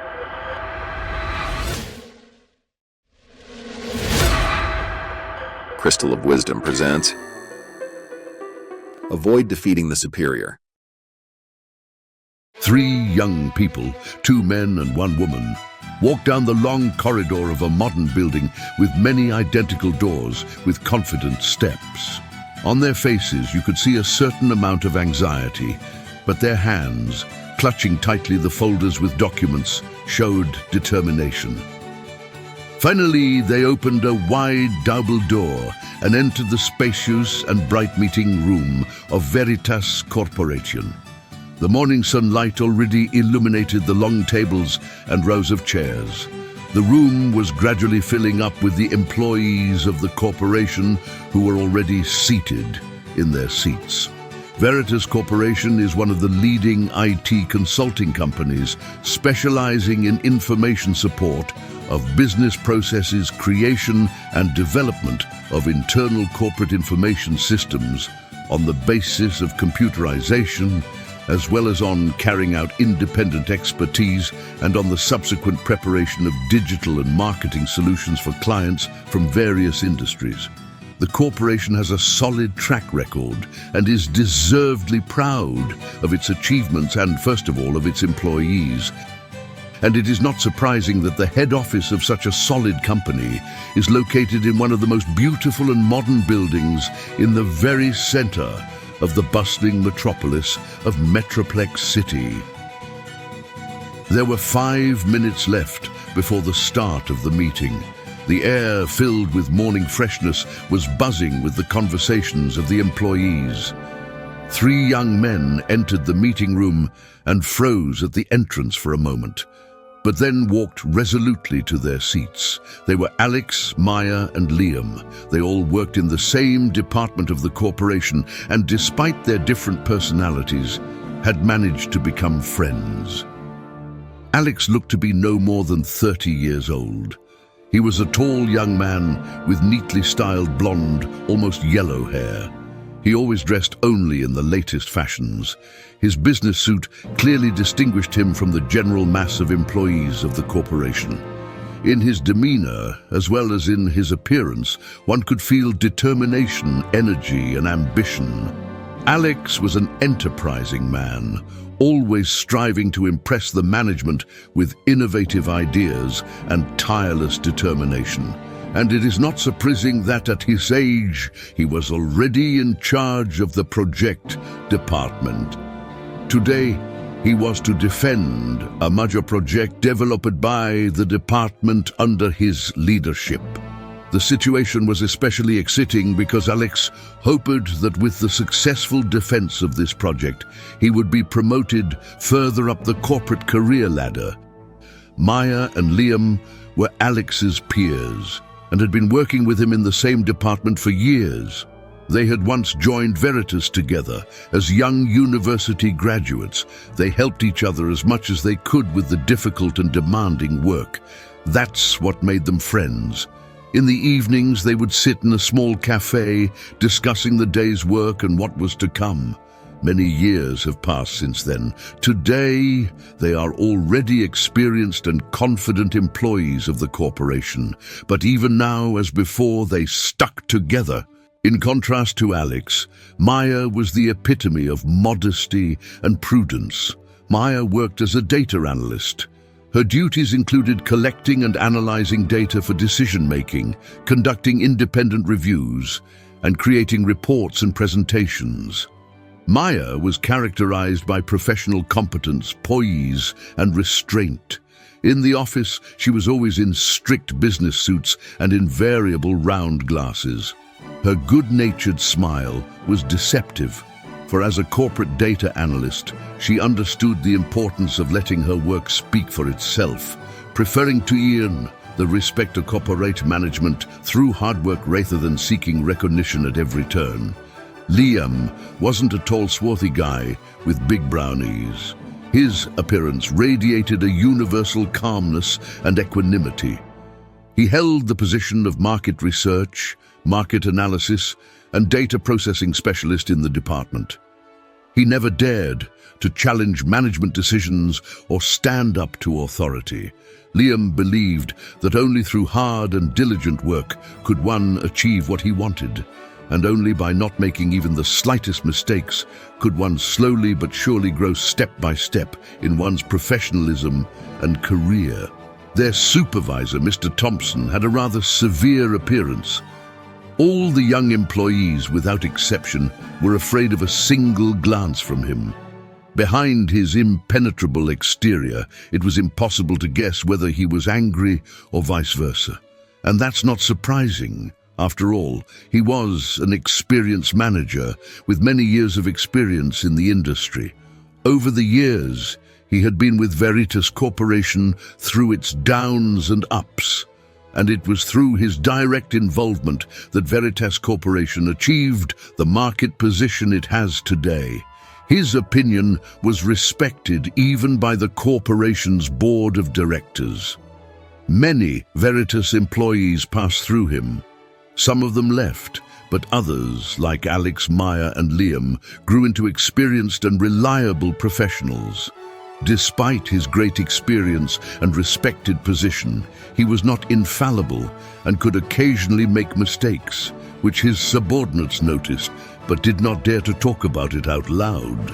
And so, exactly 1 minute before the meeting was to begin, Mr. Thompson entered the room. The room became so quiet that one could hear a ray of sunlight sneaking across the table, rustling the papers. There was a certain tension in the atmosphere. Everyone was anticipating Alex's upcoming presentation. Rumors had already spread that Alex had high hopes for this presentation of his department's project. And so the meeting began. Mr. Thompson called the topic of today's meeting and gave the floor to Alex. Alex, dressed in his best suit and brimming with confidence, stood at the head of the table, ready to present his ambitious project. Clicking the remote control of the projector, Alex started his presentation. He consistently outlined the content of the project, accompanying the report with vivid illustrations with a lot of figures and indicators. His voice was full of passion and confidence. He talked about the innovations applied in the project and the pursuit of excellence. Mr. Thompson listened intently to the report, but remained reserved. His gaze was sharp and perceptive. Periodically in his report, Alex mentioned his personal contribution to the project. At the same time, his eyes burned with determination. And at times it seemed that this fascinated Alex more than the content of the project itself. As Alex went deeper into his proposal, Mr. Thompson's facial expression became more and more stern. When Alex finished his report, he prepared to applaud and approve the project, but instead, he was met with silence. Mr. Thompson leaned back in his chair, his expression becoming unreadable. The experienced executive voiced concerns and asked a series of questions, questioning the feasibility and potential risks in the report. But Alex, being engrossed in the report, didn't pay much attention to Mr. Thompson's questions and tried to give easy answers to the questions asked. After all, the project had been in preparation for several months, and the project was based on Maya's analytical data and Liam's accurate data calculations. Alex had no doubts about them. But Mr. Thompson's eyebrows suddenly furrowed in disapproval. The engrossed Alex didn't notice that he had hardly answered Mr. Thompson's doubts and questions. Mr. Thompson once again repeated his doubts and concerns in an ironclad voice. And that meant that the project would most likely not be approved, and that would be a total failure. Months of work by the entire department would be wasted. The project would probably be reassigned to another department, and Veritas' reputation in the marketplace would be in doubt. Ignoring his boss's skepticism, Alex fought back, a note of frustration in his voice as he passionately defended his ideas. He truly believed in the steadfastness of his project and refused to back down in the face of his boss. His determination to change his boss's mind was evident, but Mr. Thompson remained unfazed and encouraged Alex to consider alternative strategies, realizing that something irreparable was happening, but still not sure why. Alex began to defend the project passionately and emotionally. His voice became more and more assertive as he tried to change his boss' mind.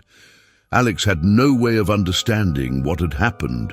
His department couldn't make a mistake and choose the wrong strategy. After all, on his instructions, Maya was personally double-checking all the data. Fearing the impending failure, Alex, in desperation, repeated the essence of the project once again, trying to convince Mr. Thompson that the boss might be wrong. As the discussion grew, however, it became apparent that Alex's arguments did not sway Mr. Thompson. On the contrary, the CEO's demeanor became increasingly stern, his pride wounded by the open criticism of a promising but still young subordinate. The tension had reached a crescendo. It was a clash between ambition and experience, passion and pragmatism, and neither side was willing to yield. But Mr. Thompson, accustomed to unquestioned authority, was incredibly surprised at the open challenge from his subordinate, especially one as young and ambitious as Alex. His pride was wounded. He felt that his leadership was questioned and his position was threatened.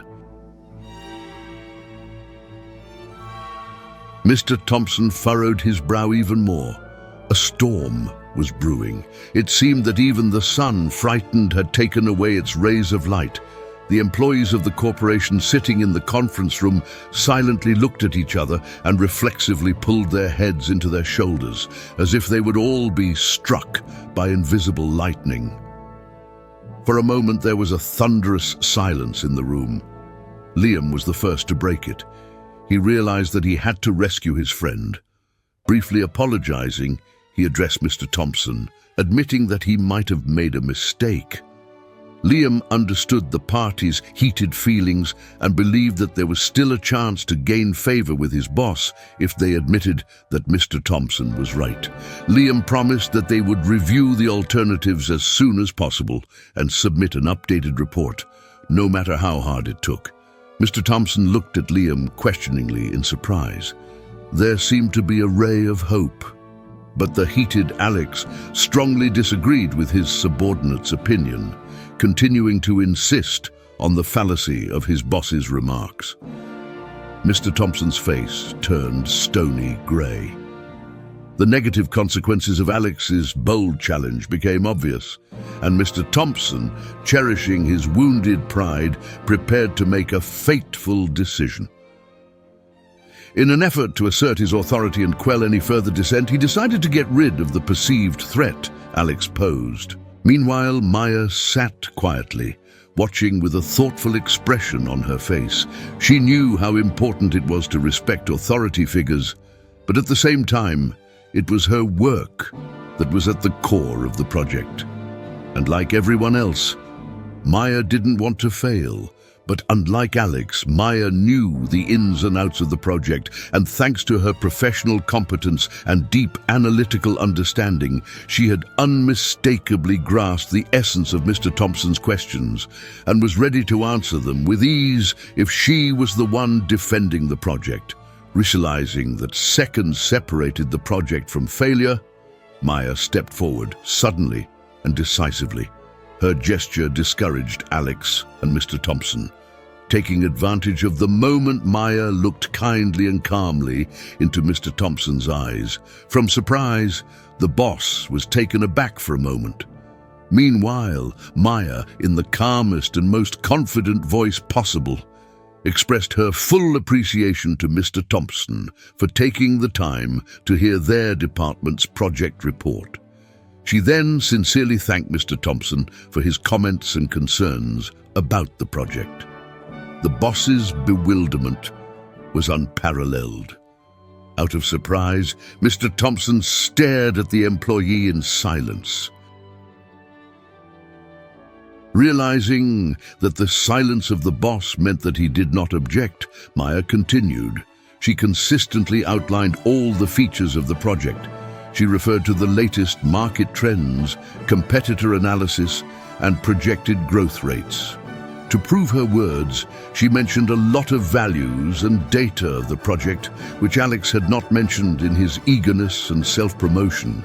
Her calmness became a beacon of stability in the midst of the storm. Using her analytical skills, Maya listed all the innovations and immaculateness of the project. When Maya finished, there was silence in the hall again. For a few seconds, nothing happened. Those present in the hall began to whisper quietly. Maya peered furtively into Mr. Thompson's eyes once more. To her delight, the corners of Mr. Thompson's eyes lifted slightly in a meek smile. Maya heaved a sigh of relief. There was hope of saving the project and her friend Alex's reputation. But the boss didn't think so. Finally, Mr. Thompson gave a curt nod. The project was protected. Recognizing the validity of what Maya had said, Mr. Thompson relented and thanked her for her measured approach. In doing so, Mr. Thompson promised to make organizational conclusions and personnel changes in the near future. The meeting ended with a sense of less than complete satisfaction. The employees silently dispersed to their workplaces. Alex felt depressed and discouraged. He had hoped to impress his boss and earn his admiration, but instead, he was on the verge of failure. He thanked Maya for saving the project. In the evening, Alex, Maya, and Liam walked silently and thoughtfully through the streets of Metroplex City. They thought about the events that had taken place. Each of them recognized the importance of perseverance and respect in achieving their goals. In their own way, they had learned a lesson. Sometimes it is better to let your work speak for itself rather than trying to win over your superiors. The feeling of joy for the project's defense was interrupted by the anxious anticipation of the boss's promised personnel decisions. What was Mr. Thompson up to? And the experienced and unquestioning manager was just as shocked by what had happened. On the one hand, he could not forgive Alex for his disrespect and was ready to fire him immediately. On the other hand, he was pleasantly surprised by Maya's unexpected performance. He was very pleased that at such an acute moment she managed not only to defend the project with dignity, but also to preserve the prestige of her boss, thus diffusing the heated situation. The next day, all Veritas employees were surprised to learn that Alex had not been fired, but he had been demoted, and Maya was appointed head of the department. The project the department had developed went into implementation, and Veritas continued on its path to success.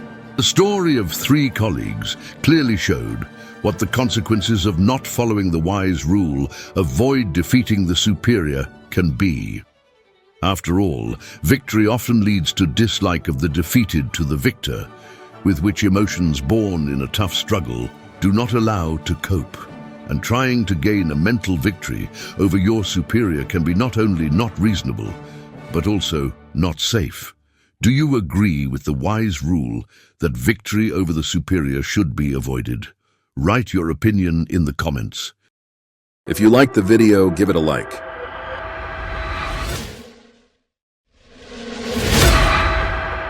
Crystal of Wisdom presents: mastery over one's passions is a characteristic of greatness of spirit. Early in the morning, Alan stood at the bus stop in front of his house with a thick backpack. The day promised to be sunny, but not yet hot. This is often the case in early June in the Great Lakes region. Alan was not a tall but sturdy red-haired boy of 18.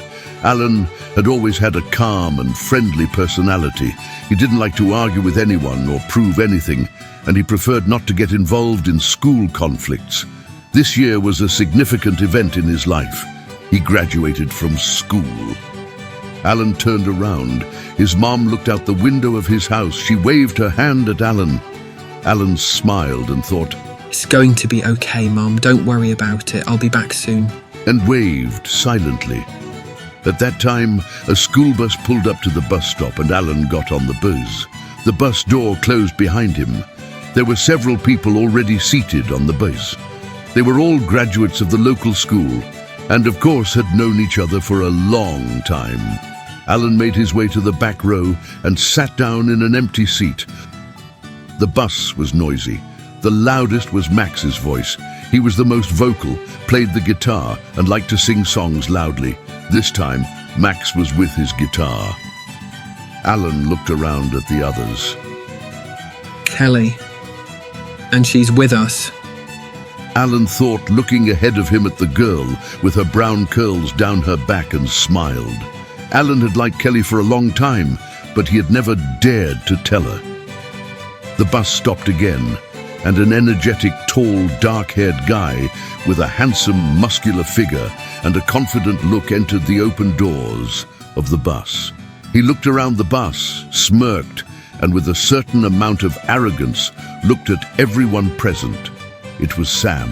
He exuded a certain charisma that attracted his peers, and he always had a lot of friends. Realizing this, Sam acted somewhat arrogant. That was why Alan didn't like Sam. Sam realized this, and from time to time tried to hurt Alan to make fun of him. Meanwhile, one of the girls smiled broadly and waved cheerfully at Sam. It was Julia, Sam's friend. The cheerful, dark-haired girl had an infectious enthusiasm, and she liked to be adventurous. That always turned Sam on. Sam walked around the bus and sat down next to Julia. His friends Jake, Eric, and Steve sat next to him. Jake was Sam's best friend, a solidly built guy with a small, thick black beard. He really looked like a lumberjack. Jake laughed often and very loudly at Julia's jokes, and it amused Sam. Eric looked at Sam. He touched his right eyebrow with the index finger of his right hand, and then raised his right hand with a straight palm up. It was the way Indians of some tribe greeted their friends. Eric was a swarthy, black-haired boy. He always wore a brown jacket with fringe. They said his great-grandfather was a shaman in an Indian tribe. Maybe it was true, maybe not. But the different stories and legends Eric told were very interesting. Sam smiled at Eric and greeted him with the same gesture. While the noisy company was having fun on the bus, Alan sat quietly and listened to no one. In front of his eyes was the top of a mountain covered in clouds or fog. Iroquois Peak. Alan thought excitedly. I'm coming to you. Who are these young men, and where are they going, you may ask? And it all began like this. One day, at the beginning of summer in a northern town, graduates of the local school decided to go on a hiking trip to the mountains. The thing is, there has been a belief in this town for many years that after graduating from high school, one must climb Iroquois Peak in the heart of the Adirondack Mountains. It is said to be the place where young people can learn about themselves and make decisions about their adult lives. Old-timers say that the spirits of the ancestors dwell on Iroquois Peak, and in early summer they seem to descend to Iroquois Peak for their grand council. And if you are on Iroquois Peak at that time and ask the spirits, they will tell you your future. Of course, that's just an old belief. But strangely enough, every year some of the local high school graduates climb Iroquois Peak. Not all of them, of course, but only those who believed in it or wanted to believe in this legend. And there were those who climbed out of curiosity. But what was surprising, those high school graduates who had once climbed Iroquois Peak at the very beginning of summer never told anyone anything about it afterward. Why? Nobody knew.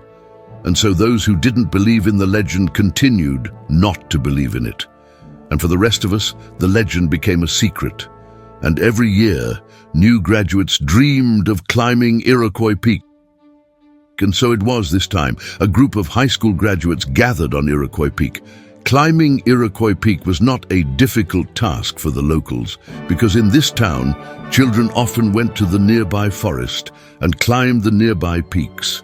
But climbing Iroquois Peak was not an easy walk either. Meanwhile, the bus pulled into North Creek, the final stop. The friends gathered their bags and backpacks and with cheerful conversations got off the bus. The rest of the way was on foot. Somewhere out there, far away, was Iroquois Peak. But the friends tried not to think about it. It was so beautiful around that one could stand and admire the beauty of the forest and mountains for hours. Somewhere very close, the Hudson was carrying its waters. And they went on their way toward the Adirondack Mountains. Eric led the way. Following him, Sam led his friend Julia by the hand. Next to him was Big Jack. He was carrying the biggest backpack and the tent. Alan had to carry the tent too. But he didn't mind, as usual, and walked silently, glancing at Kelly and trying to keep up with everyone else.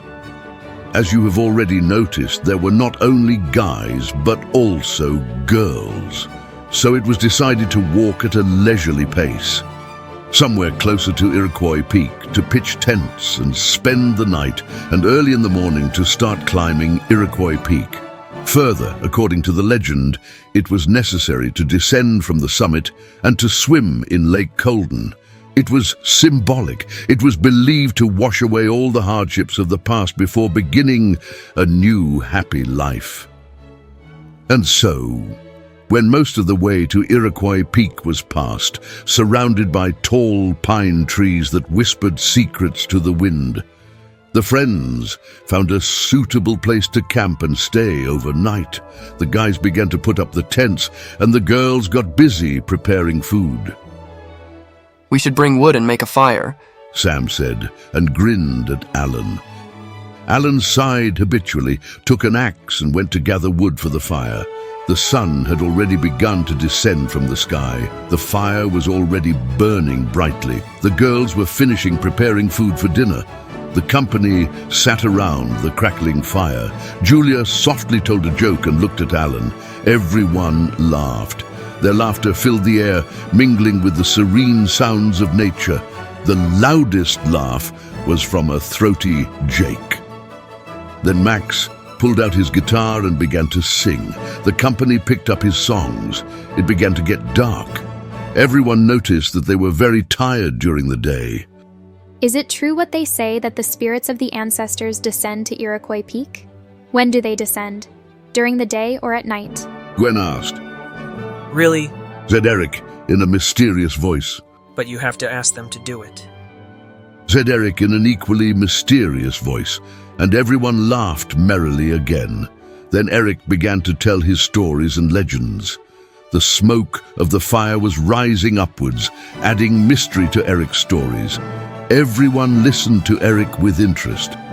But gradually everyone began to think about something different. The friends began to disperse one by one to their tents for the night. Tomorrow they were going to climb Iroquois Peak. Only Eric, Sam, and Julia were left by the fire. "I'm going to bed," Julia said. "Good night." "Good night," said Sam. "It's late. Let's go to the tents," Eric said to Sam. "You go. I'll be right there." Sam answered him. Eric went into the tent and Sam stayed alone by the fire. The embers of the fire crackled with heat and the smoke rose to the top. Mastery over one's passions is a characteristic of greatness of spirit, Sam suddenly heard. "Eric, are you kidding me?" Sam said in a low voice and looked around. There was no one around. Sam looked around again. No one. And he thought he saw the image of an old man in the smoke. Don't forget, Sam, mastery over your passions is a characteristic of greatness of spirit. Sam heard it again. "It can't be," Sam said to himself and shook his head. "We should go to bed." Sam put out the fire and went to his tent. Early in the morning, Eric was the first to wake up and woke Jake up. "Whoa, ho, ho!" Jake shouted loudly, and everyone started to wake up. It was decided to leave the tents and things here and take only the essentials with us, so that it would be easier to climb to the top of Iroquois Peak, and on the way back to the summit to collect tents and things. Having had a quick breakfast, the company set off on the way to Iroquois Peak. We had to walk up the mountain slopes all the time. This made the road more difficult. The boys kept helping the girls up. The difficulty of the journey was made worse by the morning fog.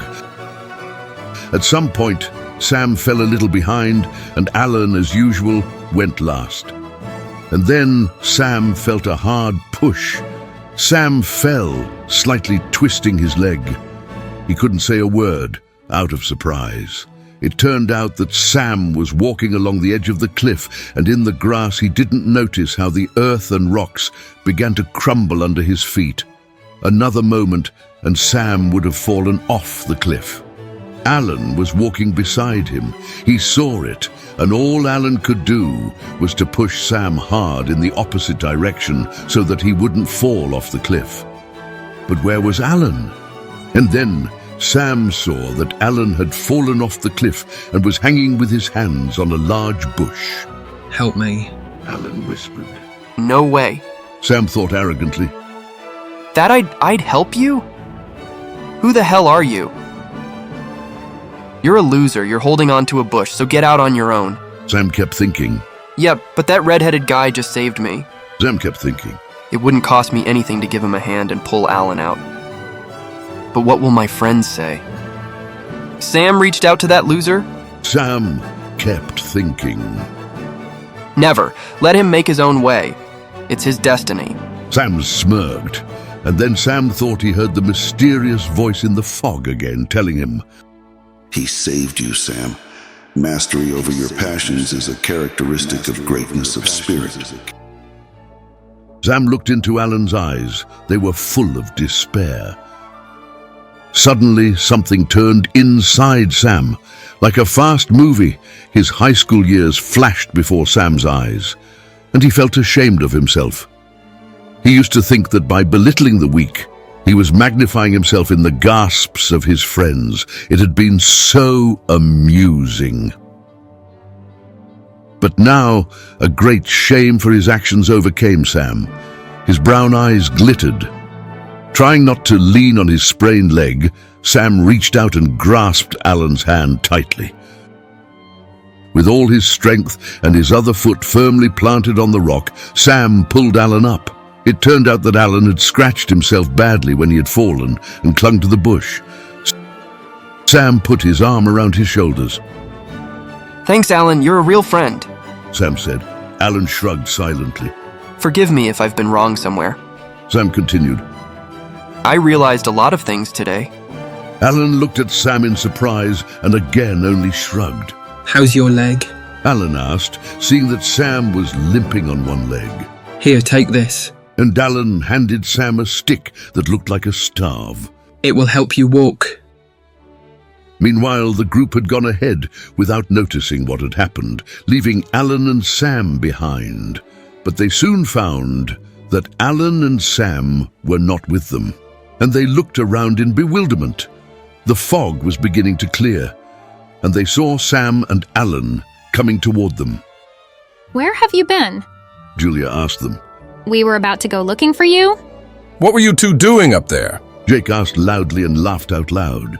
Julia, Steve, and Eric laughed too. Alan is a real friend. Sam told them and put his arm around Alan's shoulder. Did the fog do that to you? Julia asked cheerfully. Jake, Steve, and Eric just shrugged their shoulders. Kelly came up to Alan and asked, Did you hurt yourself badly? Alan was very surprised. No, not badly. Alan replied, Thanks for your concern, Kelly. Kelly smiled. They walked on, trying to keep close to each other so that something else wouldn't happen. And so they climbed to the rocky summit of Iroquois Peak. How beautiful and majestic it was here. The trees remained below their feet, and mysterious clouds floated by. The views of Mount Marcy, Mount Colden, Algonquin Peak, and the sheer cliffs of Wallface were breathtaking. And below was the beautiful Lake Colden. For several long minutes, the friends stood silently on the summit and admired the stunning views. A cool wind was blowing, but no one noticed it. Everyone was mesmerized and staring into the distance. What were they thinking at that moment? No one knows. Maybe they were asking the spirit for advice, or maybe they heard it in the clouds flying by, each to his own, or maybe they didn't. No one knows, and no one ever will, because those high school graduates who once climbed Iroquois Peak at the very beginning of summer never told anyone anything about it afterward. Eric was the first to wake up. It's time to go back, he said mysteriously, and the group began the long, steep descent to Lake Colden. Once down, the group plunged into the lake. The water was still cold, but how beautiful it was, like life-giving moisture after a long journey.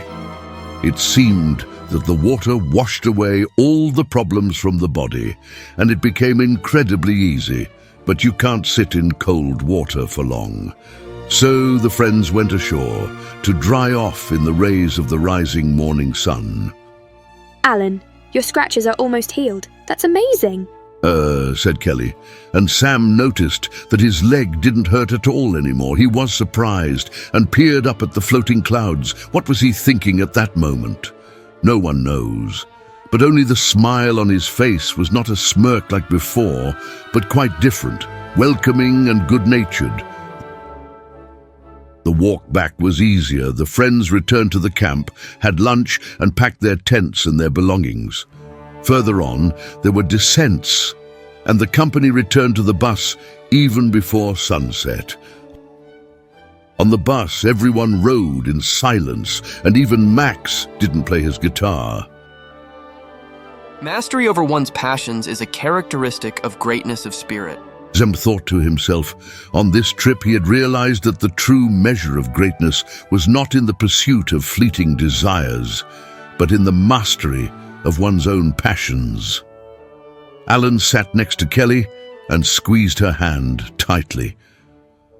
What the others were thinking, no one knows. After all, those high school graduates who had once climbed Iroquois Peak at the beginning of summer never told anyone about it. What secret do you think the guys kept after their trip to Iroquois Peak? Write your opinion in the comments. If you liked the video, give it a like.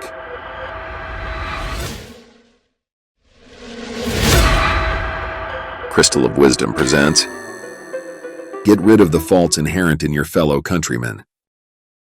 Once upon a time, a very instructive story took place in a remote town. The town was situated in a picturesque place on the shore of a beautiful lake and at the foot of a large mountain. It was a town steeped in tradition and history, where the echoes of the past mingled with the whispers of the present. There was splendid vegetation all around, with vineyards growing on the mountainside that were famous far and wide in the area, and even on the streets of the town grew wonderful flowers and fruits. There was always plenty of fish caught in the lake. In the fields grew everything that could be grown in the area. All this splendor was achieved by the hard work of the locals. Twice a year the town held a harvest festival, which was attended by residents of neighboring and even distant towns. For them, lavish carnivals were organized, and local restaurants prepared delicious dishes. And it seemed that magic itself danced in the air. And so it went on for many, many years. But gradually, something began to happen to the locals. They began to criticize each other. Perhaps they wanted to show each other what and where to improve, that life in the city would be even better, or maybe from the great wealth in them began to appear greed and envy. No one knows. Even the old people don't remember where it all started. But life in the town has changed since then. People felt it was their duty to point fingers at each other's faults while remaining blind to their own. Gossip flourished in the town, and judgments were flipped like coins in the marketplace. One neighbor would point a finger at another, and the neighbor would gossip about everyone around her. And even children had only one game: to imitate adults and poke at each other, and then to report the offender to the adults, which only created another wave of discontent. It seemed that people didn't know what else to do. The town became deceitful, envious, and even hateful. People from other towns stopped coming to visit. Harvest festivals and carnivals were no longer held. People didn't understand what was going on. It seemed to them that someone was always to blame, but not themselves, and they didn't understand why the flowers in the city were wilting. Fishermen went to the lake for fish less and less often because they had everyone to blame and no time to do business. When it came time to plow and sow seeds for the new crop, they were so caught up in criticizing, looking around for someone to blame, that they forgot about everything. Sowing time was gone, and no new crops grew in the fields. Vineyards disappeared without proper care. The streets of the city became dirty and neglected. Why clean up your neighbor's mess? It's better to litter under the house in retaliation, so that he knows it's his fault. The inhabitants of the town began to live very poorly and to be satisfied only with what the wild nature of this beautiful area gave them. And at this time, a boy was born to one of the families. They named him Miguel. He was beautiful from birth, and he was also very bright and kind to everyone. Miguel smiled at everyone. But over the years, imitating adults, he became like everyone else. And in his 20s, he was a stately guy with a piercing gaze. His dark hair fell in unruly waves on his forehead, giving him a slightly disheveled look, which only added to his charm. Despite his outward confidence, Miguel harbored a deep insecurity, which manifested itself in his tendency to constantly criticize others. By this time, Miguel had become famous throughout the city. His clever mind noticed everything in other people, even the most hidden or smallest flaws. People avoided him for fear of judgmental stares and barbed remarks, and even the hardened critics were afraid of his sharp words and sarcastic language. And at the same time, like all residents of the city, Miguel was sure that he has no shortcomings, all that they say about him. It's only gossip of angry neighbors. And one sunny afternoon, when Miguel wandered through the streets of the city, immersed in reflection, he saw a vision that took his breath away. It was as if a piece of sunlight had fallen around the corner of a house. Miguel could not believe his eyes. He hurried to the neighboring street and saw a beautiful girl walking lightly, her brown hair falling down her back in soft curls. Miguel was stunned. Such beauty he had never seen before. The girl saw Miguel too and stopped. Her eyes, a warm shade of hazelnut, held a kindness and depth that drew Miguel like a moth to a flame. The girl saw the confused boy and smiled broadly. Miguel looked up and their gazes met. It was something incredible. Miguel couldn't feel his feet. For a moment he thought he was floating in weightlessness. With great difficulty he pulled himself together and smiled at the girl. Holding out his hand to her, he mumbled inarticulately, "Miguel." The girl smiled even wider, extended her hand to Miguel, and said cheerfully, "And I'm Camilla. Nice to meet you." Camilla too felt a flutter in her heart at the sight of Miguel. His sincere gaze and gentle smile filled her with a sense of warmth and belonging she had never known. Thus began their acquaintance. It turned out that Camilla lived in a big city by the sea. She had come to this town for the first time to visit her grandfather. Miguel led her through the streets of his town. Then he showed Camilla a beautiful place on the shore of the lake. And in the evening, they climbed a mountain and saw a beautiful sunset. Thus began their friendship, which grew into love. As they spent more and more time together, their love blossomed like a flower blooms, and every moment spent in each other's company deepened their bond. "What a wonderful guy," thought a happy Camilla. But she still didn't understand what a strange city this was. She didn't understand why the people in the city were so angry and poor, why they are always silent, and if they speak, it is only to say something bad to each other. "What a strange place this is," thought Camilla. Meanwhile, Camilla and Miguel were having a fun and interesting time. It seemed to Camilla that Miguel was the best guy in the world. But imperceptibly, Miguel began to make remarks to Camilla. Small ones at first, then more and more.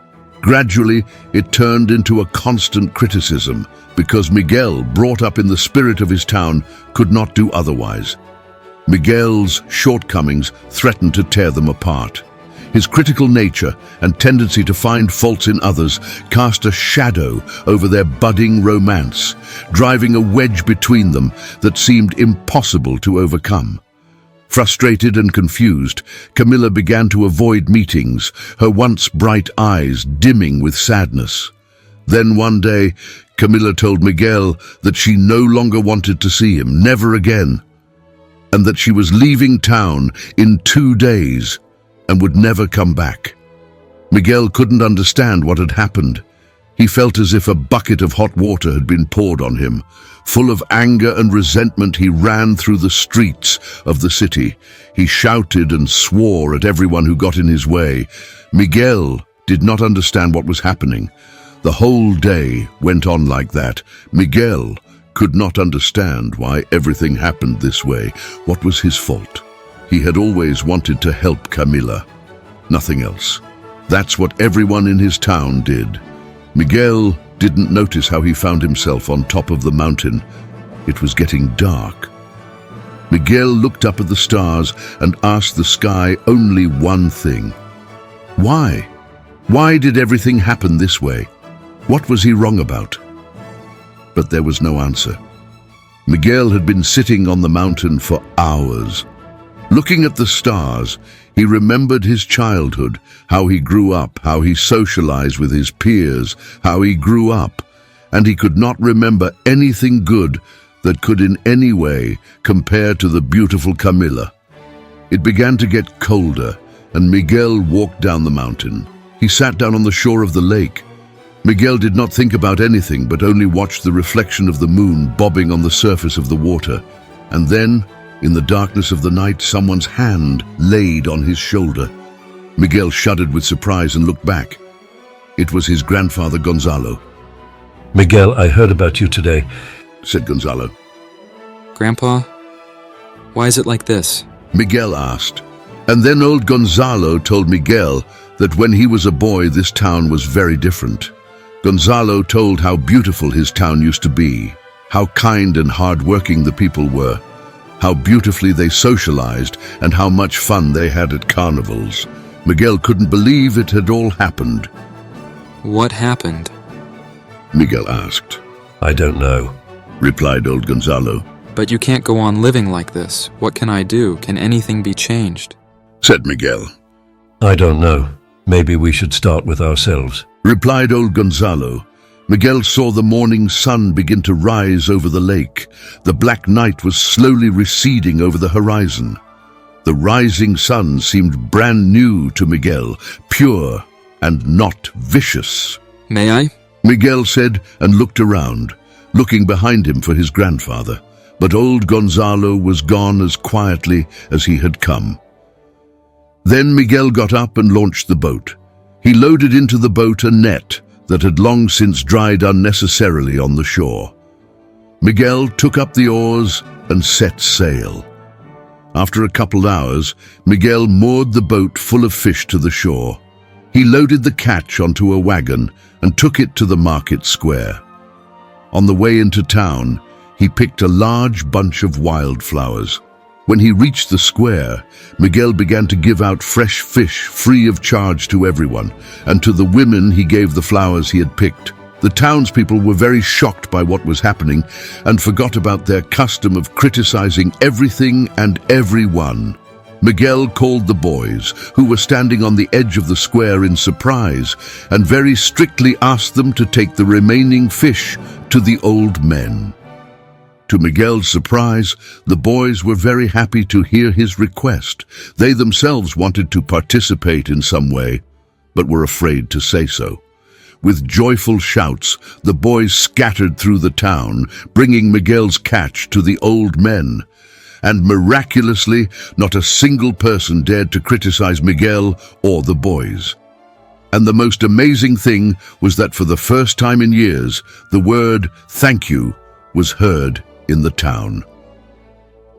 Meanwhile, Miguel brought the best fish to old Gonzalo and cooked it himself for the old man. The rumor of Miguel's deed spread through the town. People were shocked by what was happening. Meanwhile, some of the men felt very uncomfortable. They took their oars and went to the lake to get fish, and other men followed them silently.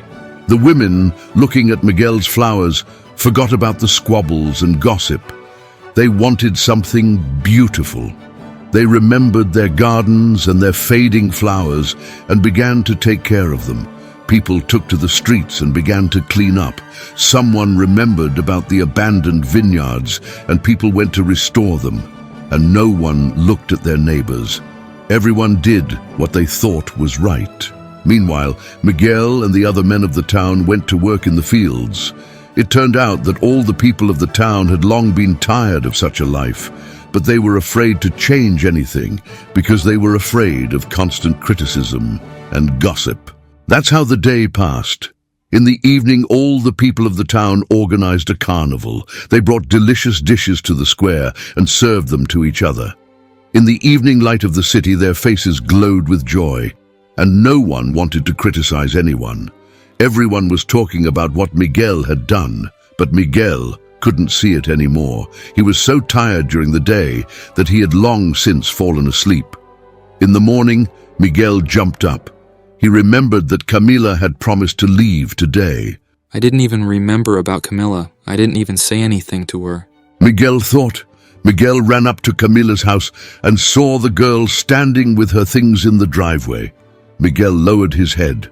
Leaving already? Miguel asked longingly. No, I'm moving in with you, said Camila. A happy Miguel hugged Camila, lifted her slightly and spun her around for a long time. From then on, the town blossomed as it had before, and Miguel and Camila's story has long been legendary and passed down from generation to generation. In the end, Miguel's story served as a great lesson to the people of the town. It taught them that real change begins with oneself, that it is not enough to point fingers at others without first examining oneself, and how hard it can be to get rid of the faults inherent in one's fellow townspeople. Have you been in a situation where the shortcomings of the people around you influenced your behavior? Have you managed to cope with these shortcomings? Or maybe you, like Miguel, even managed to change your environment by personal example. Share it in the comments. If you liked the video, give it a like.